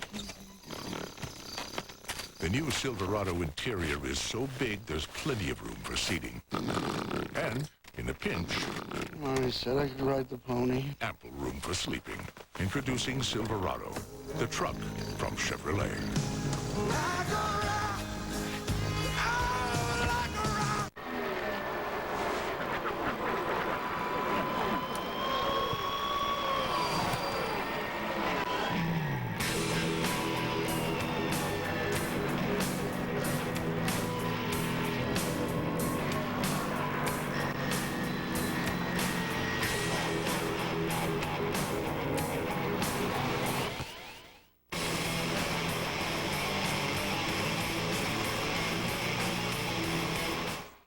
One of Car and Driver's 10 best. The compact pickup J.D. Power & Associates ranks best in initial quality. A Consumer's Digest Best Buy. Building the new Dodge has been very rewarding. And now, owning a new Dodge is even more rewarding. During our summer clearance, you can get a generous cash allowance or choose low financing on Dodge Caravan. A Best Buy for 10 straight years. It's very simple, really. Dodge gets awards, you get rewards. See the friendly Dodge dealer near you for these limited time offers. Back at lap 155 of the 200 to be run today. Ricky Rudd is back on pit road. STP pit roundup, and Randy will start it off. Well, Larry McReynolds, crew chief for Mike Skinner. Larry, it's been agonizing trying to figure out the strategy here. Where do you stand right now as far as how far you can go until you stop again? Well, you know, we just got to see how long this caution goes. If it'll run about another 4 laps, we can get in here and pit and have enough to go to the end. Yeah, it's, you know, you got Pocono, you got a 2.5-mile racetrack, you got rain, you got fuel mileage. I don't know, that's a lot to deal with. And if we can't call timeout and think about it. I can tell you this, Mike Skinner came over the radio laps ago and said, that's why they give you the big bucks. I wouldn't want to make the call. He's one of the best, Larry McReynolds. You see him talking there to the guys. Don't tell me it'll make it. If you run out here, you can't coast all the way around this racetrack. You have to know you can make it. Well, that's a run out here, you will walk home. Yep, that's exactly the problem. If you run out coming off turn 3, it's not such a big deal because you can get yourself into the pits. But boy, if you run out at the start-finish line or turn 1, there just is not enough momentum to get the car all the way back, and you will go down laps. There you see Rick Mast, who's out in front in that Cale Yarborough number 98. Now, where are those principles that we've been watching? Dale Jarrett is back in 17th position in the number 88. Remember, he was slow coming out.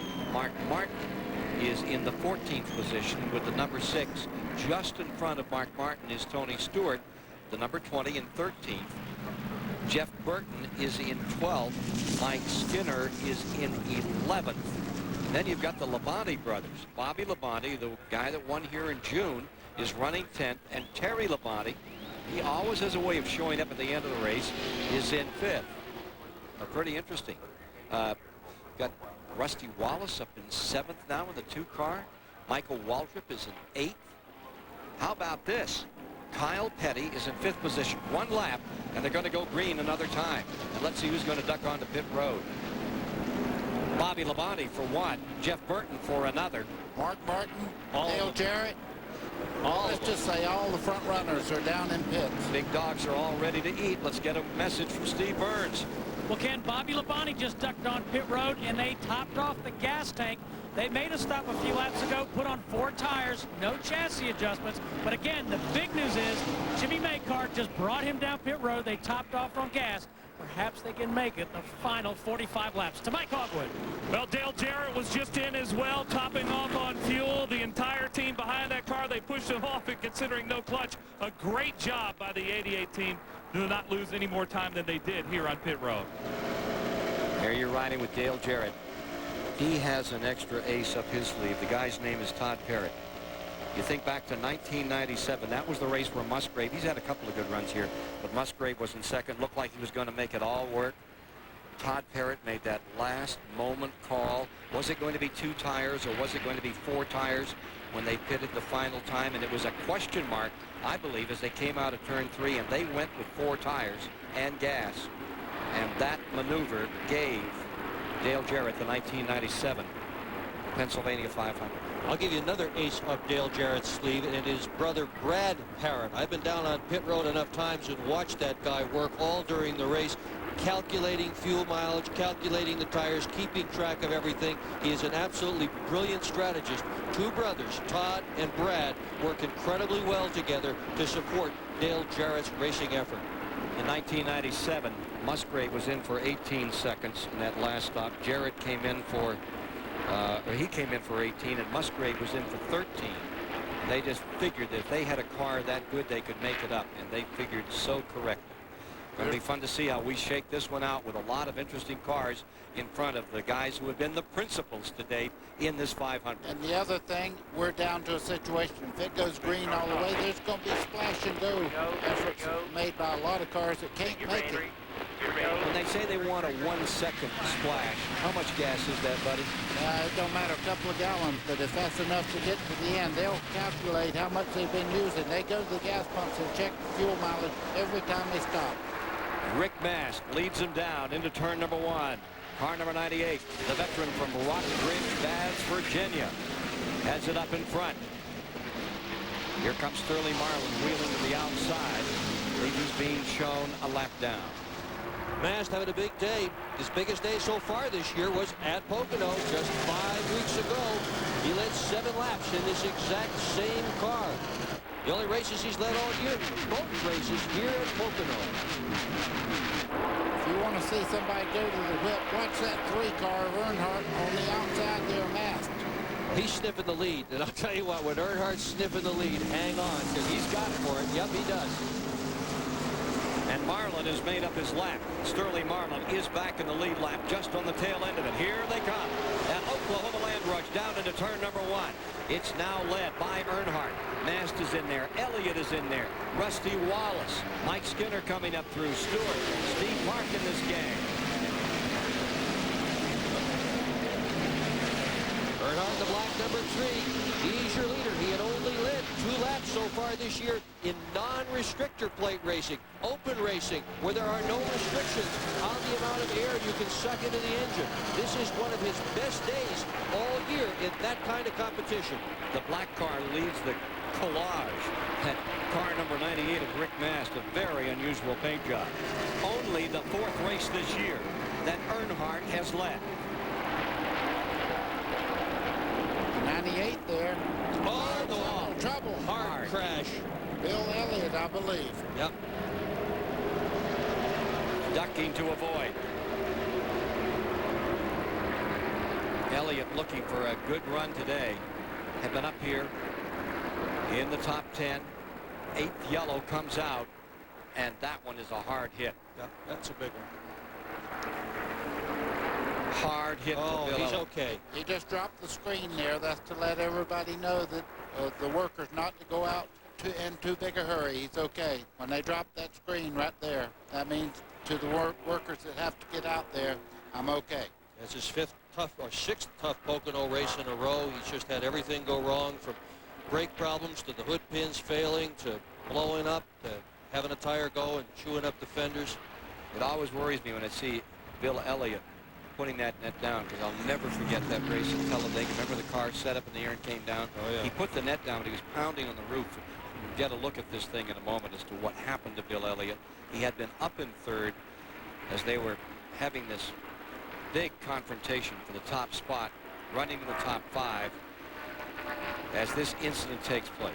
He's coming out of the car. Single car team, Bill Elliott. Let's see what happens. He is okay, out of the barn, walking away. Okay, Bill Elliott right there. Jerry Nadeau in the 9 right there. As they approach turn 3, Nadeau on the inside. Right there, they make a little contact, and around goes Bill Elliott hard into the outside wall. Everybody else gets by on the bottom side of the racetrack. Thank goodness it wasn't flush against the wall. The rear end Hutch Strickland there. From on board Nadeau in the number 9 car. Okay, this is across the short chute. As they go down through there, that's Bill Elliott on the outside. As they go down into turn 3, you'll see Nadeau coming up. Right there, he makes contact, and around goes Bill Elliott. Didn't take much, but it sure sent Elliott in the wall hard. Nadeau drove for Elliott just a year ago. Well, that's a tough one. I was watching Hutch Strickland also. He had to go across the grass to miss those 2 cars as they got together. Great job by Hutch Strickland. Riding with Nadeau in the 9. He is up in 23rd position. You know the contact there, if you could physically get your arm out the window of that race car and touch that car on the outside, you could spin them like that. It don't take much when they're that light going into the corner. Take a look at these leaders. There you see Skinner in 3rd as we get ready to go racing once again. Now, will anybody take fuel in order to be sure? I would say going all the way. I would say yes. I believe I'd have to. Well, let's put you on the secure side of things. Right now, we're on lap 160. Virtually everybody with a good carburetor system should be able to make it. Since you asked that question, though, that was why I was the driver, not the crew chief. I never saved anything.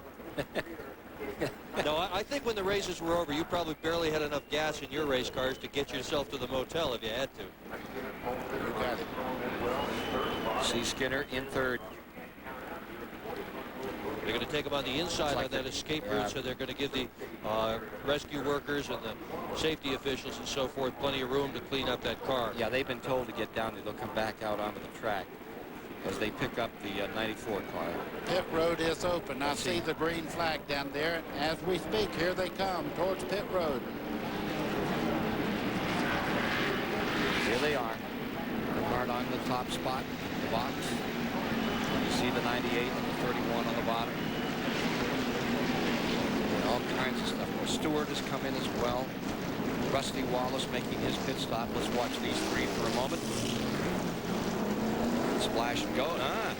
Go to right side tires on Rick Bass. Kelly Yarborough's number 98. Boy, Earnhardt just got enough fuel to go the distance. 5 seconds worth of fuel. And Wallace, 4.4. He's all set to finish this one off. Now to tell you, you can drop a full tank of fuel there in 7 seconds. So 5 seconds, pretty good amount of fuel. He'll be able to make it now.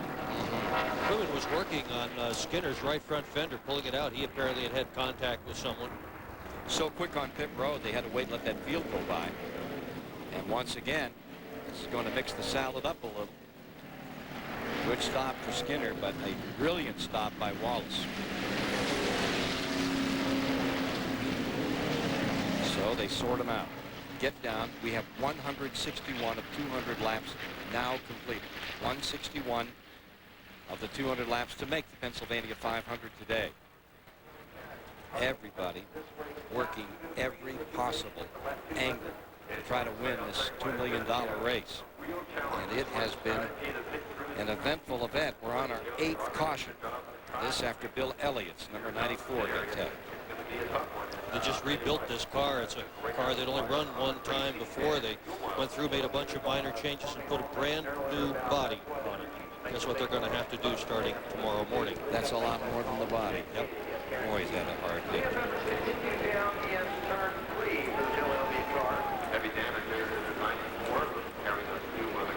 Bill Jarrett got bumped a little too while this was going on when they were checking up out there, and maybe we can see it, buddy. Quickly first, We can get a word with Bill Elliott. Let's go to Steve Burns. And Kent, Bill has just come out of the infield care center. Bill, how are you? Oh, I'm fine. Didn't even knock the breath out of me. Car's not so good, huh? Car can't be said so good, but it can be fixed. Three-time winner of the event, Bill Elliott, Dawsonville, Georgia. Watch here. This is Jarrett you're riding with here. Oh, boy, he got smacked pretty good there. Goes up in the third gear and goes on. That's what happens when you check up on the racetrack. It's like being on the freeway and an accident happening in front of you. Mike Hogwood. Yeah, we're in the Dale Jarrett pit, and Dale told Todd Parrott that he got hit a little bit on the left rear and said it's feeling just a little bit funny. Todd said, stay out there. We need the track position. Nemechek makes his pit stop. Now we get down to it. Guess who's leading? Steve Park in the number 1. Will be that first place car. Pickle in second. Burton, number 99, will be in third, followed by Bobby Labonte, Mark Martin, Terry Labonte in sixth, Waltrip 7th, Ernie Irvin 8th, Jarrett 9th, and Dallenbach 10th. There's your leader, Steve Park in the number 1. We'll take a quick break here and then get back to more action, showing 162 complete. They tried to assassinate the president. Now they're going after his daughter, Mariel Hemingway. Doug Savant in a Superstation original movie, First Daughter, coming August 15th, only on the Superstation. Extreme stress, serial heat. No one can break down a motor oil faster than a police force. That's why police forces around the country use Castrol GTX, the only leading 10W30 that provides maximum protection against both viscosity and thermal breakdown. Because some people have more important things to worry about than motor oil. Castrol GTX. Drive hard. And try Castrol Syntec Blend for added synthetic protection.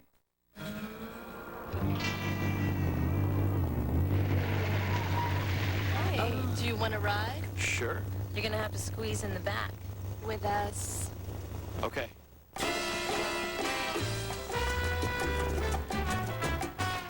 Can life get any better than this? We have an extra Wendy's Classic Double with cheese. Do you want it? Yes, it can. We call it Hamburger Bliss.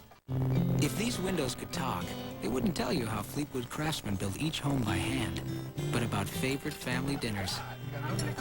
And they might not mention our solid steel frames, but they'd tell you about pillow fights and pajamas.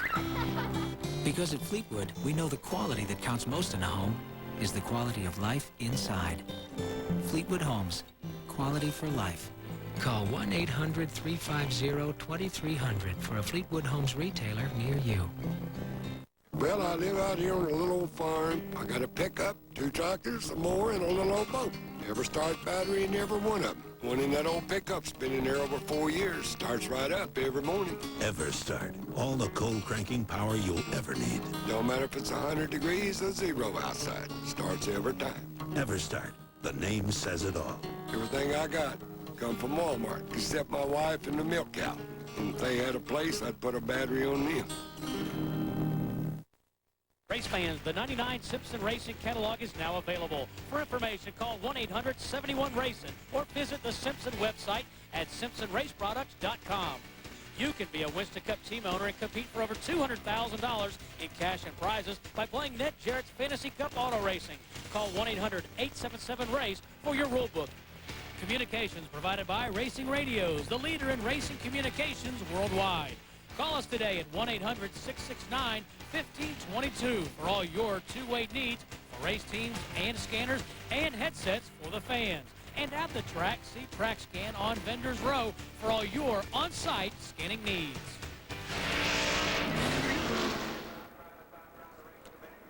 At Pocono in the Pennsylvania 500, 163 of 200 laps are now complete. It brings your mileage factor down to 407.5 complete. There's the leader, Steve Park, who started the day in 32nd position. Best finish this year was 6th up at Michigan. He's had it tough over the past couple of seasons. He's driving that Dale Earnhardt #1 car for Pennzoil. And that Chevrolet currently is out in front with Rich Bickle in second spot. And then Bobby Labonte in third. and Jeff Burton in 4th. And those two cars out of the Roush team, they're really trying to conserve fuel here. Well, they're going to have to, because they have to go 112.5 miles on one tank of fuel. It's been done here before at Pocono. Bobby Labonte has gone as much as 115 miles here, but that's a long, long way to go, and they're going to need some caution laps to help them. Interesting, Tony Stewart, who lost 2 races so far this year because of fuel, came in and fueled up. Let's get some pit reports on the fuel situation. It was so critical 2 weeks ago. It cost Stewart the race. We're watching as Earnhardt comes on the pit road. Let's go down to Randy Pemberton. Well, Mark Martin's team, they're laughing out of nervousness because they really do not know if they can make it. Jack Roush is speaking to them as we speak. They pitted on lap 153, but they've had several caution laps in between that. If it wasn't, that'd be 47 laps. There's no way they can make it 47 laps. Jack Roush talking to him right now saying, Mark, if you save, we might be a lap short, but we might make it. But they're going to go for it. Mike Hogwood. Well, I'm here in the Jeff Burton pits, and I asked Frank Stoddard. I said, Frank, can you make it all the way? And he said, we should be able to. And I said, should? He said, well, let me put it this way. If anybody makes it the distance, we will. Steve Burns. Mike, I just talked to Peter Jellin, who's the gas man on the number 18 Pontiac with Bobby Labonte. Same question. Can you make it the rest of the way? He said, we should be able to. But, again, they're hedging their bets, should being the key word. And as we know, with the word should, there are no shoulds. You'll have to see. Just as pretty interesting that Earnhardt pitted just a moment ago as we got ready to go green. Our leader, that number 1 car, he does not have to, he don't have to worry about it. He must stop before the end of the race. Absolutely. He cannot make it. Anyway, since they talk so much about fuel, well, if you watched New Hampshire, if you heard about New Hampshire, look at that 23 is Spencer trying to get a lap back. Here's Wally Dallenbach getting set. He's in 10th position in the number 25. He's had a good run all day. And we are showing exactly 22 cars on the lead lap as we get ready to decide this one. 165 laps complete. They go back to green. They'll have gone 412.5 miles as we complete caution period number 8. Steve Park will lead them down. Bickle tucked into 2nd spot. Good day for Bickle. And then you've got Jeff Burton and Mark Martin, teammates around, running in 4th and 5th. Here comes Terry Labonte in 6th. Michael Waltrip in 7th. Bernie Irvin in 8th. Dale Jarrett 9th. Dallenbach 10th. How wide would you say that is? 5, 6 cars wide as they head down into turn 1. I'll tell you who's really in good shape right now. Earnhardt stopped, got 2 right sides, and filled up the fuel this last lap around. So I think he does not have a problem. He should be able to just go hard as he can go right to the finish. You going to change your pick on this race? Nope, that's not me. I hadn't picked anybody. I like them all. Anybody ever want to bet against Earnhardt in a Winston Cup stock car race under any circumstances? Long as that thing's got 4 wheels on it, he's in the lead lap. Here's Foxy. Well, there's a Foxy guy in that green car right there, and we know he gets great gas mileage. I wouldn't count Bobby Labonte out in any race. The 23 to maintain a lap up, get back into that lead lap, and he's in it now, just on the tail end.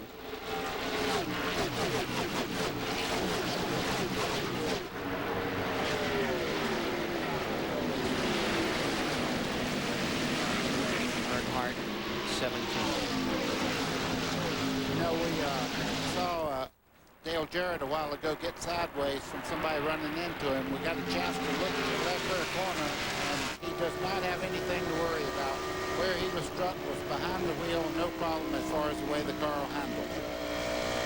Jarrett moving through traffic here, being shown in 9th position. There's the left rear corner. Just at the end of the bumper back there was where he got struck, so he's just fine. Nothing's rubbing, he's fine. Nope, that shouldn't hurt him at all. Jimmy Spencer, who's leading this crowd, is down 2 laps. He's basically just behind Steve Park on 1 lap down, so if we get a caution flag right now, Spencer will have picked up 1 lap and only be 1 lap down. This is Bobby Labonte you're riding with. You see him taking a wide run in there, right down to the bottom now as Steve Park moves up the racetrack just a little bit. It's for the lead. For first place. Bobby Labonte has Is he on the way to the sweep? He won here in June. Can he do it again? Meanwhile, further back in the pack, the number 3 car has come from 22nd to 15th in 2 laps. Earnhardt is on a roll with those 2 tires and that last little gasp of gasoline. Here he comes, still sorting himself out. Underneath Hut Strickland, underneath Johnny Benson. Oh, he hits Johnny Benson there. Johnny Benson holds on, but that was almost a major crash there. That could have been bad. 3 wide. Benson did an absolutely marvelous job of hanging onto that race car. In the hands of a lesser man, that thing would have been in the wall, would have been a big crash. Great job by Johnny Benson. Avoided caution number 9. And we've got the crash down here. That's Nadeau in the wall, and it's also Kenny Wallace. Oh. Well, there's number 9, and that is a hard hit on those 2. For those 2 rigs, well, that one's moving. But look at the back end. They crunched that one up. That's a rear clip. Now they're racing back to the line, and this is getting serious. Look at that 99 closing ground. Jeff Burton really closing in. I don't think he can contain him, but he's making a run for it. Jimmy Spencer made up one of the laps. He's down right now under 23 there. Got by the 18. Bobby Labonte across in the lead. Nadeau's number 9. It's been a difficult weekend for him. And that just about wraps it up. That puts the bow on that package. Wow. Mark Martin has come to 3rd, folks. Checking on Kenny Wallace down here. And Jerry Nadeau for the moment. We saw Kenny Wallace pulling away. Nadeau coming out of the number 9. That's good to see. He's sitting on the door jam there, trying to get his breath back.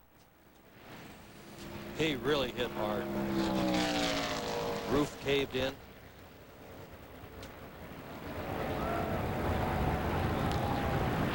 Yeah, hang on to him. Let him catch his breath.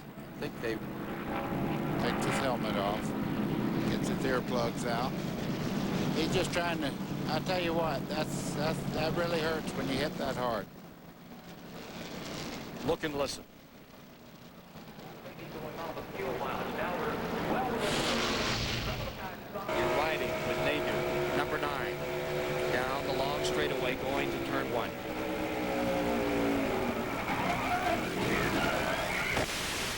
Oh, wicked. Wow. Mike Skinner was the car on the far left there, 3 wide down in that corner. Something had to give. Yeah, Nadeau walking around under his own power, walking to the ambulance, not even a limp. They will make him go to the infield care center to check it out, wearing our TBS driving suit. Boy, 2 race cars demolished this weekend. Tough weekend for Jerry Nadeau. Meanwhile, the strategy. Earnhardt, May Pitt for 4 more new tires. 9th yellow of the day. This caution is important for those trying to stretch that fuel mileage. Let's see who's going to take the gamble. We're showing 169 complete as they come to the stripe. And who's on pit road? Earnhardt's back on pit road now. Let's see if he goes for the 4.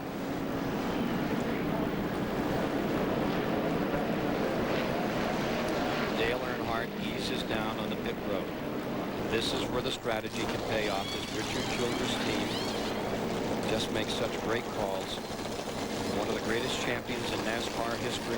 Goes up on the right side, comes around to the left. It's a 4-tire change. It was just a few minutes ago he was in for right side, and he was making such great progress. They're kind of at the back of the field. If they were so quick with just right sides, go for 4. Maybe you can catch them all and get them, you know, and put them away. Well, no matter what, it's going to be fun to watch. It is going to be fun to watch. We are building toward one tremendous finish in the 26th annual Pennsylvania 500. Please don't go away. Well, Millwood's real proud of his fastball. He now is able to work both sides of the plate with his slider. He's added a curveball to give him a built-in change of speed. He's got a few more weapons to work with now. Brewers at Braves, 7:35 Eastern Monday on the Superstation. It is more than sport. It is spirit.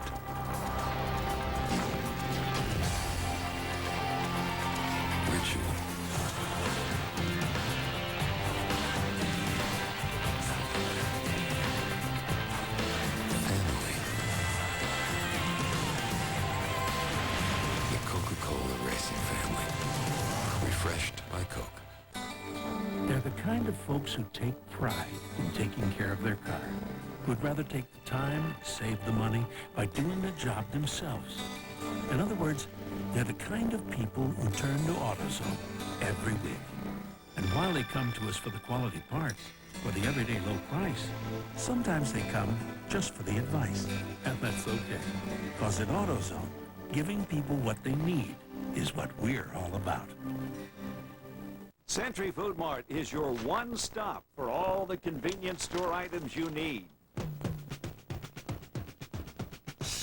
This week at Century, you'll get this deal. Great beer deals are at Century, including Busch in the 12-pack of 12-ounce cans for a low, low $4.99. And remember to fill up with Citgo gasoline at most Centuries. Citgo, when it counts. Come on into Century.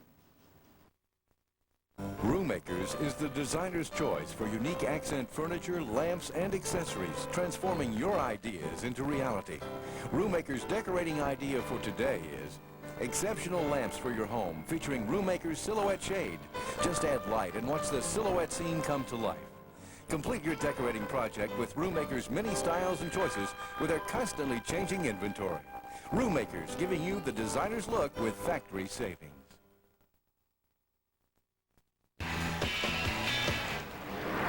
Here's the situation. 171 laps have now been completed in the Pennsylvania 500. There are 72.5 miles remaining to be run. Here's your leader, Bobby Labonte in first, Burton in second, Martin third, Steve Park fourth, Terry Labonte in fifth, Bickle sixth. Then you got Dale Jarrett, followed by Ernie Irvin, Wally Dallenbach in ninth, Michael Waltrip 10th, Skinner is 11th. Key to this race is probably in the 18th position. He shot himself with 4 brand new tires, Dale Earnhardt. Yeah, but there's been a lot of caution laps here, and a lot of cars that were just marginal will make it now. So you see them scrubbing back and forth. That means they're not coming in. So we'll see what happens here as we go back to green. For 140,000 folks, and for you folks at home, I think the fun will be in seeing what Earnhardt does with this situation. Richard Childress, folks, brought him on pit road. Crew chief Kevin Hamlin strapped on 4 new tires. We know he can go the distance, and we know how he likes short sprint races, and here's what we have. Just exactly that, with 21 cars in the lead lap. And the other thing Earnhardt likes to do is pass cars, and he's going to have to do a whole bunch of that, 17 ahead of him. What do they say? Yeah, he's like a hungry dog on a roll steak. Get ready, here it comes. We're here at a NASCAR race to take a survey. First question, does anyone sell as many high-quality auto parts as Napa? That'd be a no. Does anyone sell more hard-to-find parts than Napa? No again. Does anyone have as many ASE certified employees?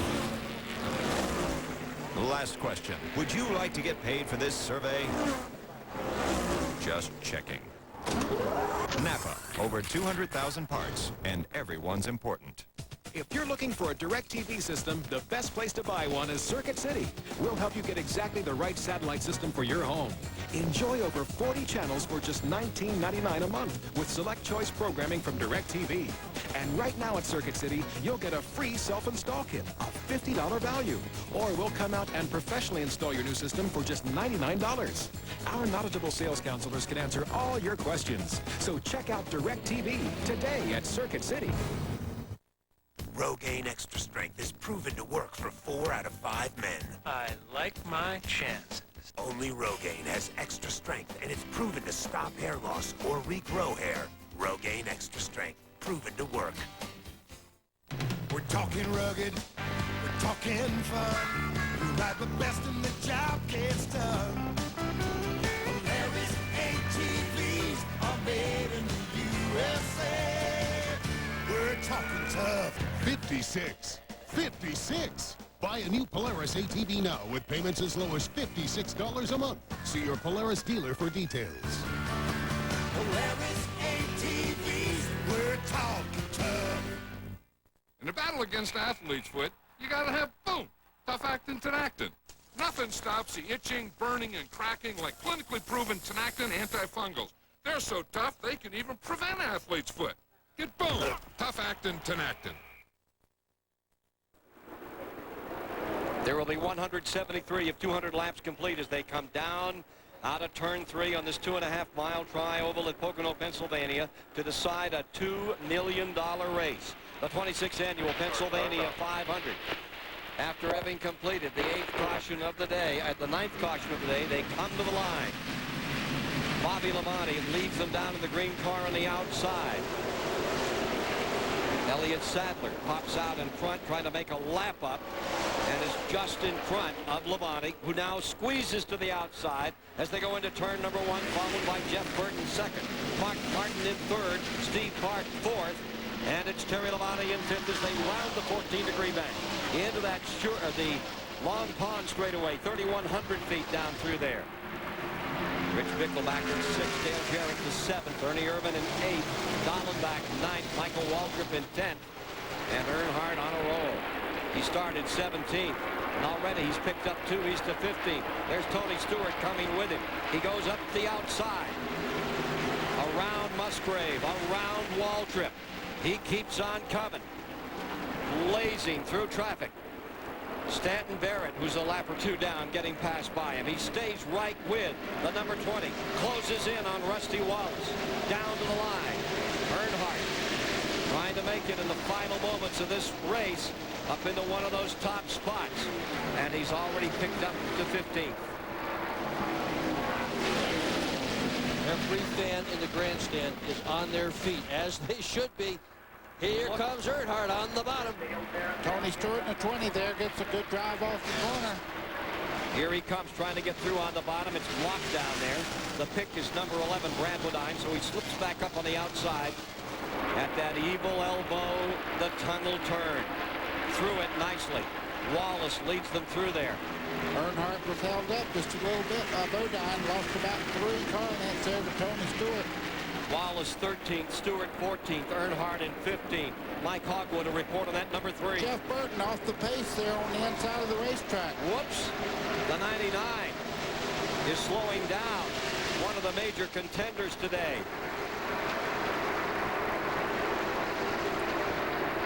99 on pit road. Jeff Burton right when he didn't need to be. Oh, and right to the garage. Big trouble for Jeff Burton. Not going to be his day. Bobby Labonte is in front. Mark Martin, with all those broken bones, still is up there. He's in 2nd spot. Broken transmission, Randy Pemberton reports on the number 99 of Jeff Burton. Tony Stewart won't let Earnhardt by as they continue to make their own personal war and fight their way through the field. They're up to 13th and 14th. Back with the leaders another time. Take a look at Labonte out in front. Advantage 1 and 4/10 seconds over Mark Martin in 2nd place. Mark Martin has a very fast car. He's out of traffic right now. As you see everybody back there starting to weave around, trying to make positions every lap they come around right now. Tony Stewart's running very, very well. I think right now, though, Dale Earnhardt is much quicker in the corners at straightaway speed. The 20 car has a great grip coming up out of the corner. Michael Waltrip on the outside. You see the number 2 going down to the bottom, trying to move through. A single file, and here comes Stewart looking to the inside. And Earnhardt does it the hard way. Does it the hard way and makes it. What a move by none other than the champion of those kind of moves, Earnhardt. There was no place to go. No room on the outside, and he found a spot. And here he comes after Wallace. And here he comes after Michael Waltrip. Well, he's found his groove. The car to the inside. Whoa. I was just about to say he has found the car to his liking on the outside. Boom, he pops to the bottom. Just remember, 4 new tires, though, are so very important to having great grip through the corners. He's very fast through the corners. But look at Stewart. He's fighting back on the outside there. Yeah, he's going to have a little bit of a problem there. Right now, Earnhardt has pulled up into 12th, going for 11. Here comes Stewart down to the inside. 3 wide as he heads through the tunnel turn. This won't work. You can't do that. They did it. Stewart with a brave move on the bottom, making it 3 wide. Talk about the rookie and the veteran. Whoa. Youth and enthusiasm, old age and treachery. Earnhardt now on the outside of Stewart. Look at this for third. Here comes Jarrett under Steve Park. And how about that move? Rich Bickle right in there as well. Let's go back and take another look at Earnhardt and Stewart. Crowd standing. No one is sitting down on this one. There you see Jeffrey Bodine, the number 60. He is in 10th position. Squeaking up to the outside. Squeezing through. There goes Earnhardt, looking to the bottom to make the move. There goes Stewart. He's got Bodine, and he almost has Earnhardt. Robert Cresley's 77 lap down. Well, both Earnhardt and Stewart now have cleared Jeffrey Bodine. I wonder if they're going to start to work together a little bit as a team to try to get past some more cars.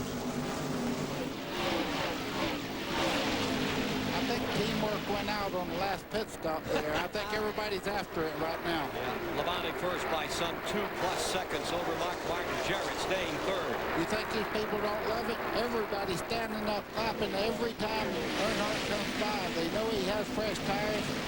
But Stewart, I'm telling you, on old tires is making a run. Here he comes. Rushville, Indiana's Rush Man. Trying to get underneath Earnhardt. Both in the throttle hard and give it to Stewart for position. That for 10th. You're going to see this for a couple of years now. Tony Stewart and this man right here, Dale Earnhardt, they'll have a many a battle. Closing on Dallenbach in 9th. Jeffrey Bodine through on that lap car of Presley. He's in 12th. There you see Dallenbach. A couple of back markers in between them. Now, you won't believe this. Even though he has fresher tires, Earnhardt leaned on those tires very, very hard, and now he's beginning to get less grip and less grip. We'll see how it shakes out. Stewart continues to move forward. Looking for Ernie Irvan. Ernie Irvan in the number 36. That car right there. Dallenbach has picked his pace up, and he's moved around Ernie Irvan. Wally Dallenbach up to 7, then it's Skinner in 8th, and Irvan in 9th. Boy, not much of a view out of Wally Dallenbach's car. Wally Dallenbach's car here. Yeah, but to see it all. We talked about that not long ago. That just the left side of that windshield is the important part. If you have to look out the right side, you're in trouble anyhow. Look at Stewart. Look at Earnhardt closing in. Jeffrey Bodine right with them. We have 181 laps complete, 19 to go. Bobby Labonte is out in front. Martin is in second. Dale Jarrett third. Rich Bickle is up to fourth. Steve Park in fifth. Question about Bickle and Park going the distance. Doesn't seem possible they can make it go. Here comes Stewart down on the inside. Moving over Jimmy Spencer. Lap car. The next car that figures in the lead lap. Jimmy Spencer just rolls out of the throttle, lets Stewart go down in the tunnel turn there. Is Ernie Irvan. Let's see what Stewart can do. Well, he's already back up to 10th, Stewart is. He's making a run toward the front. You see Earnhardt dropping off just a little bit. He leaned on those tires awfully hard those first few laps around there. Ernie Irvan had a very good run here back in June, placed 8th. Comes the Candyman in the 36 and trying to chase him for some of that. This young fella Stewart. Well, I asked Tony Stewart about fuel. He said if there's any question whatever, we are going to put fuel in my race car. And indeed, he was in on lap 160. Stewart should be in good shape. You look in front there. You see the 36 there. That's Ernie Irvan just in front of him, our pole sitter, Mike Skinner, and the closing 20 car, Tony Stewart. Skinner in 8th. Skinner in 8th. Irvan in 9th. Stewart, 10th. Just behind him, Earnhardt in 11th. Up in front, Bobby Labonte trying to pull away. He stretched it to nearly 3 seconds over Mark Martin, but what a thriller we've got here. Down to the inside. Here comes Tony Stewart, rambling up through traffic. Down that long 2,000-foot straightaway. Tony Stewart looking good. Oh, I Ernie Irvin's, yeah, he closed the door on him right at the last moment, but Stewart is fighting back on the inside. Great run up out of the corner for Stewart. He's got it on a rail, bottom of the racetrack. Stewart closes in again. Oh, don't coming for the tunnel turn. What a beautiful drive today by Tony Stewart, the rookie, in only his second ever appearance at Pocono. Side by side with the veterans, just handling that car so well. Now, Stewart will make the pass here in this flat corner, I do believe, unless he gets a little bit slippery right in this area right here. What a run by Ernie Irvin. He's just not letting go. He's sticking with it. Who said you can't run wide open through the 2x2 through the tunnel turn? They just did that, and they went through turn 3. That's the first time I've seen that in a long time. Boy, buddy, I think you called it right. Earnhardt used up some of that Goodyear rubber in that run that he made up with Stewart, flashing through traffic. Stewart really needs to get going here. He gets Byron Irvin as they head down the back straightaway. That's a move for 9th position. And I can't believe what we just saw. That limited racing groove, that restricted sight line, that high-speed corner that's a one-lane position. Right here, that tunnel turn, they went too wide, and Ernie Irvin just did not back off. He fought Stewart for every inch of that corner. One of the bravest men out there, Ernie Irvin is, I'll guarantee you. And just behind him, if this guy was in the lead lap, Jimmy Spencer, that would be a great show. Nichols stays in 4th, Park in 5th, Dahlin back to 6th, Terry Labonte to 7th, Skinner in 8th.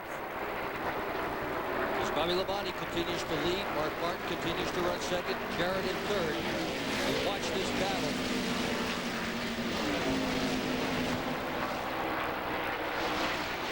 Earnhardt gets it down to the bottom, working well there. Meanwhile, pulling away is Skinner. Mike Skinner in that 8th position, trying to draw away from Stewart.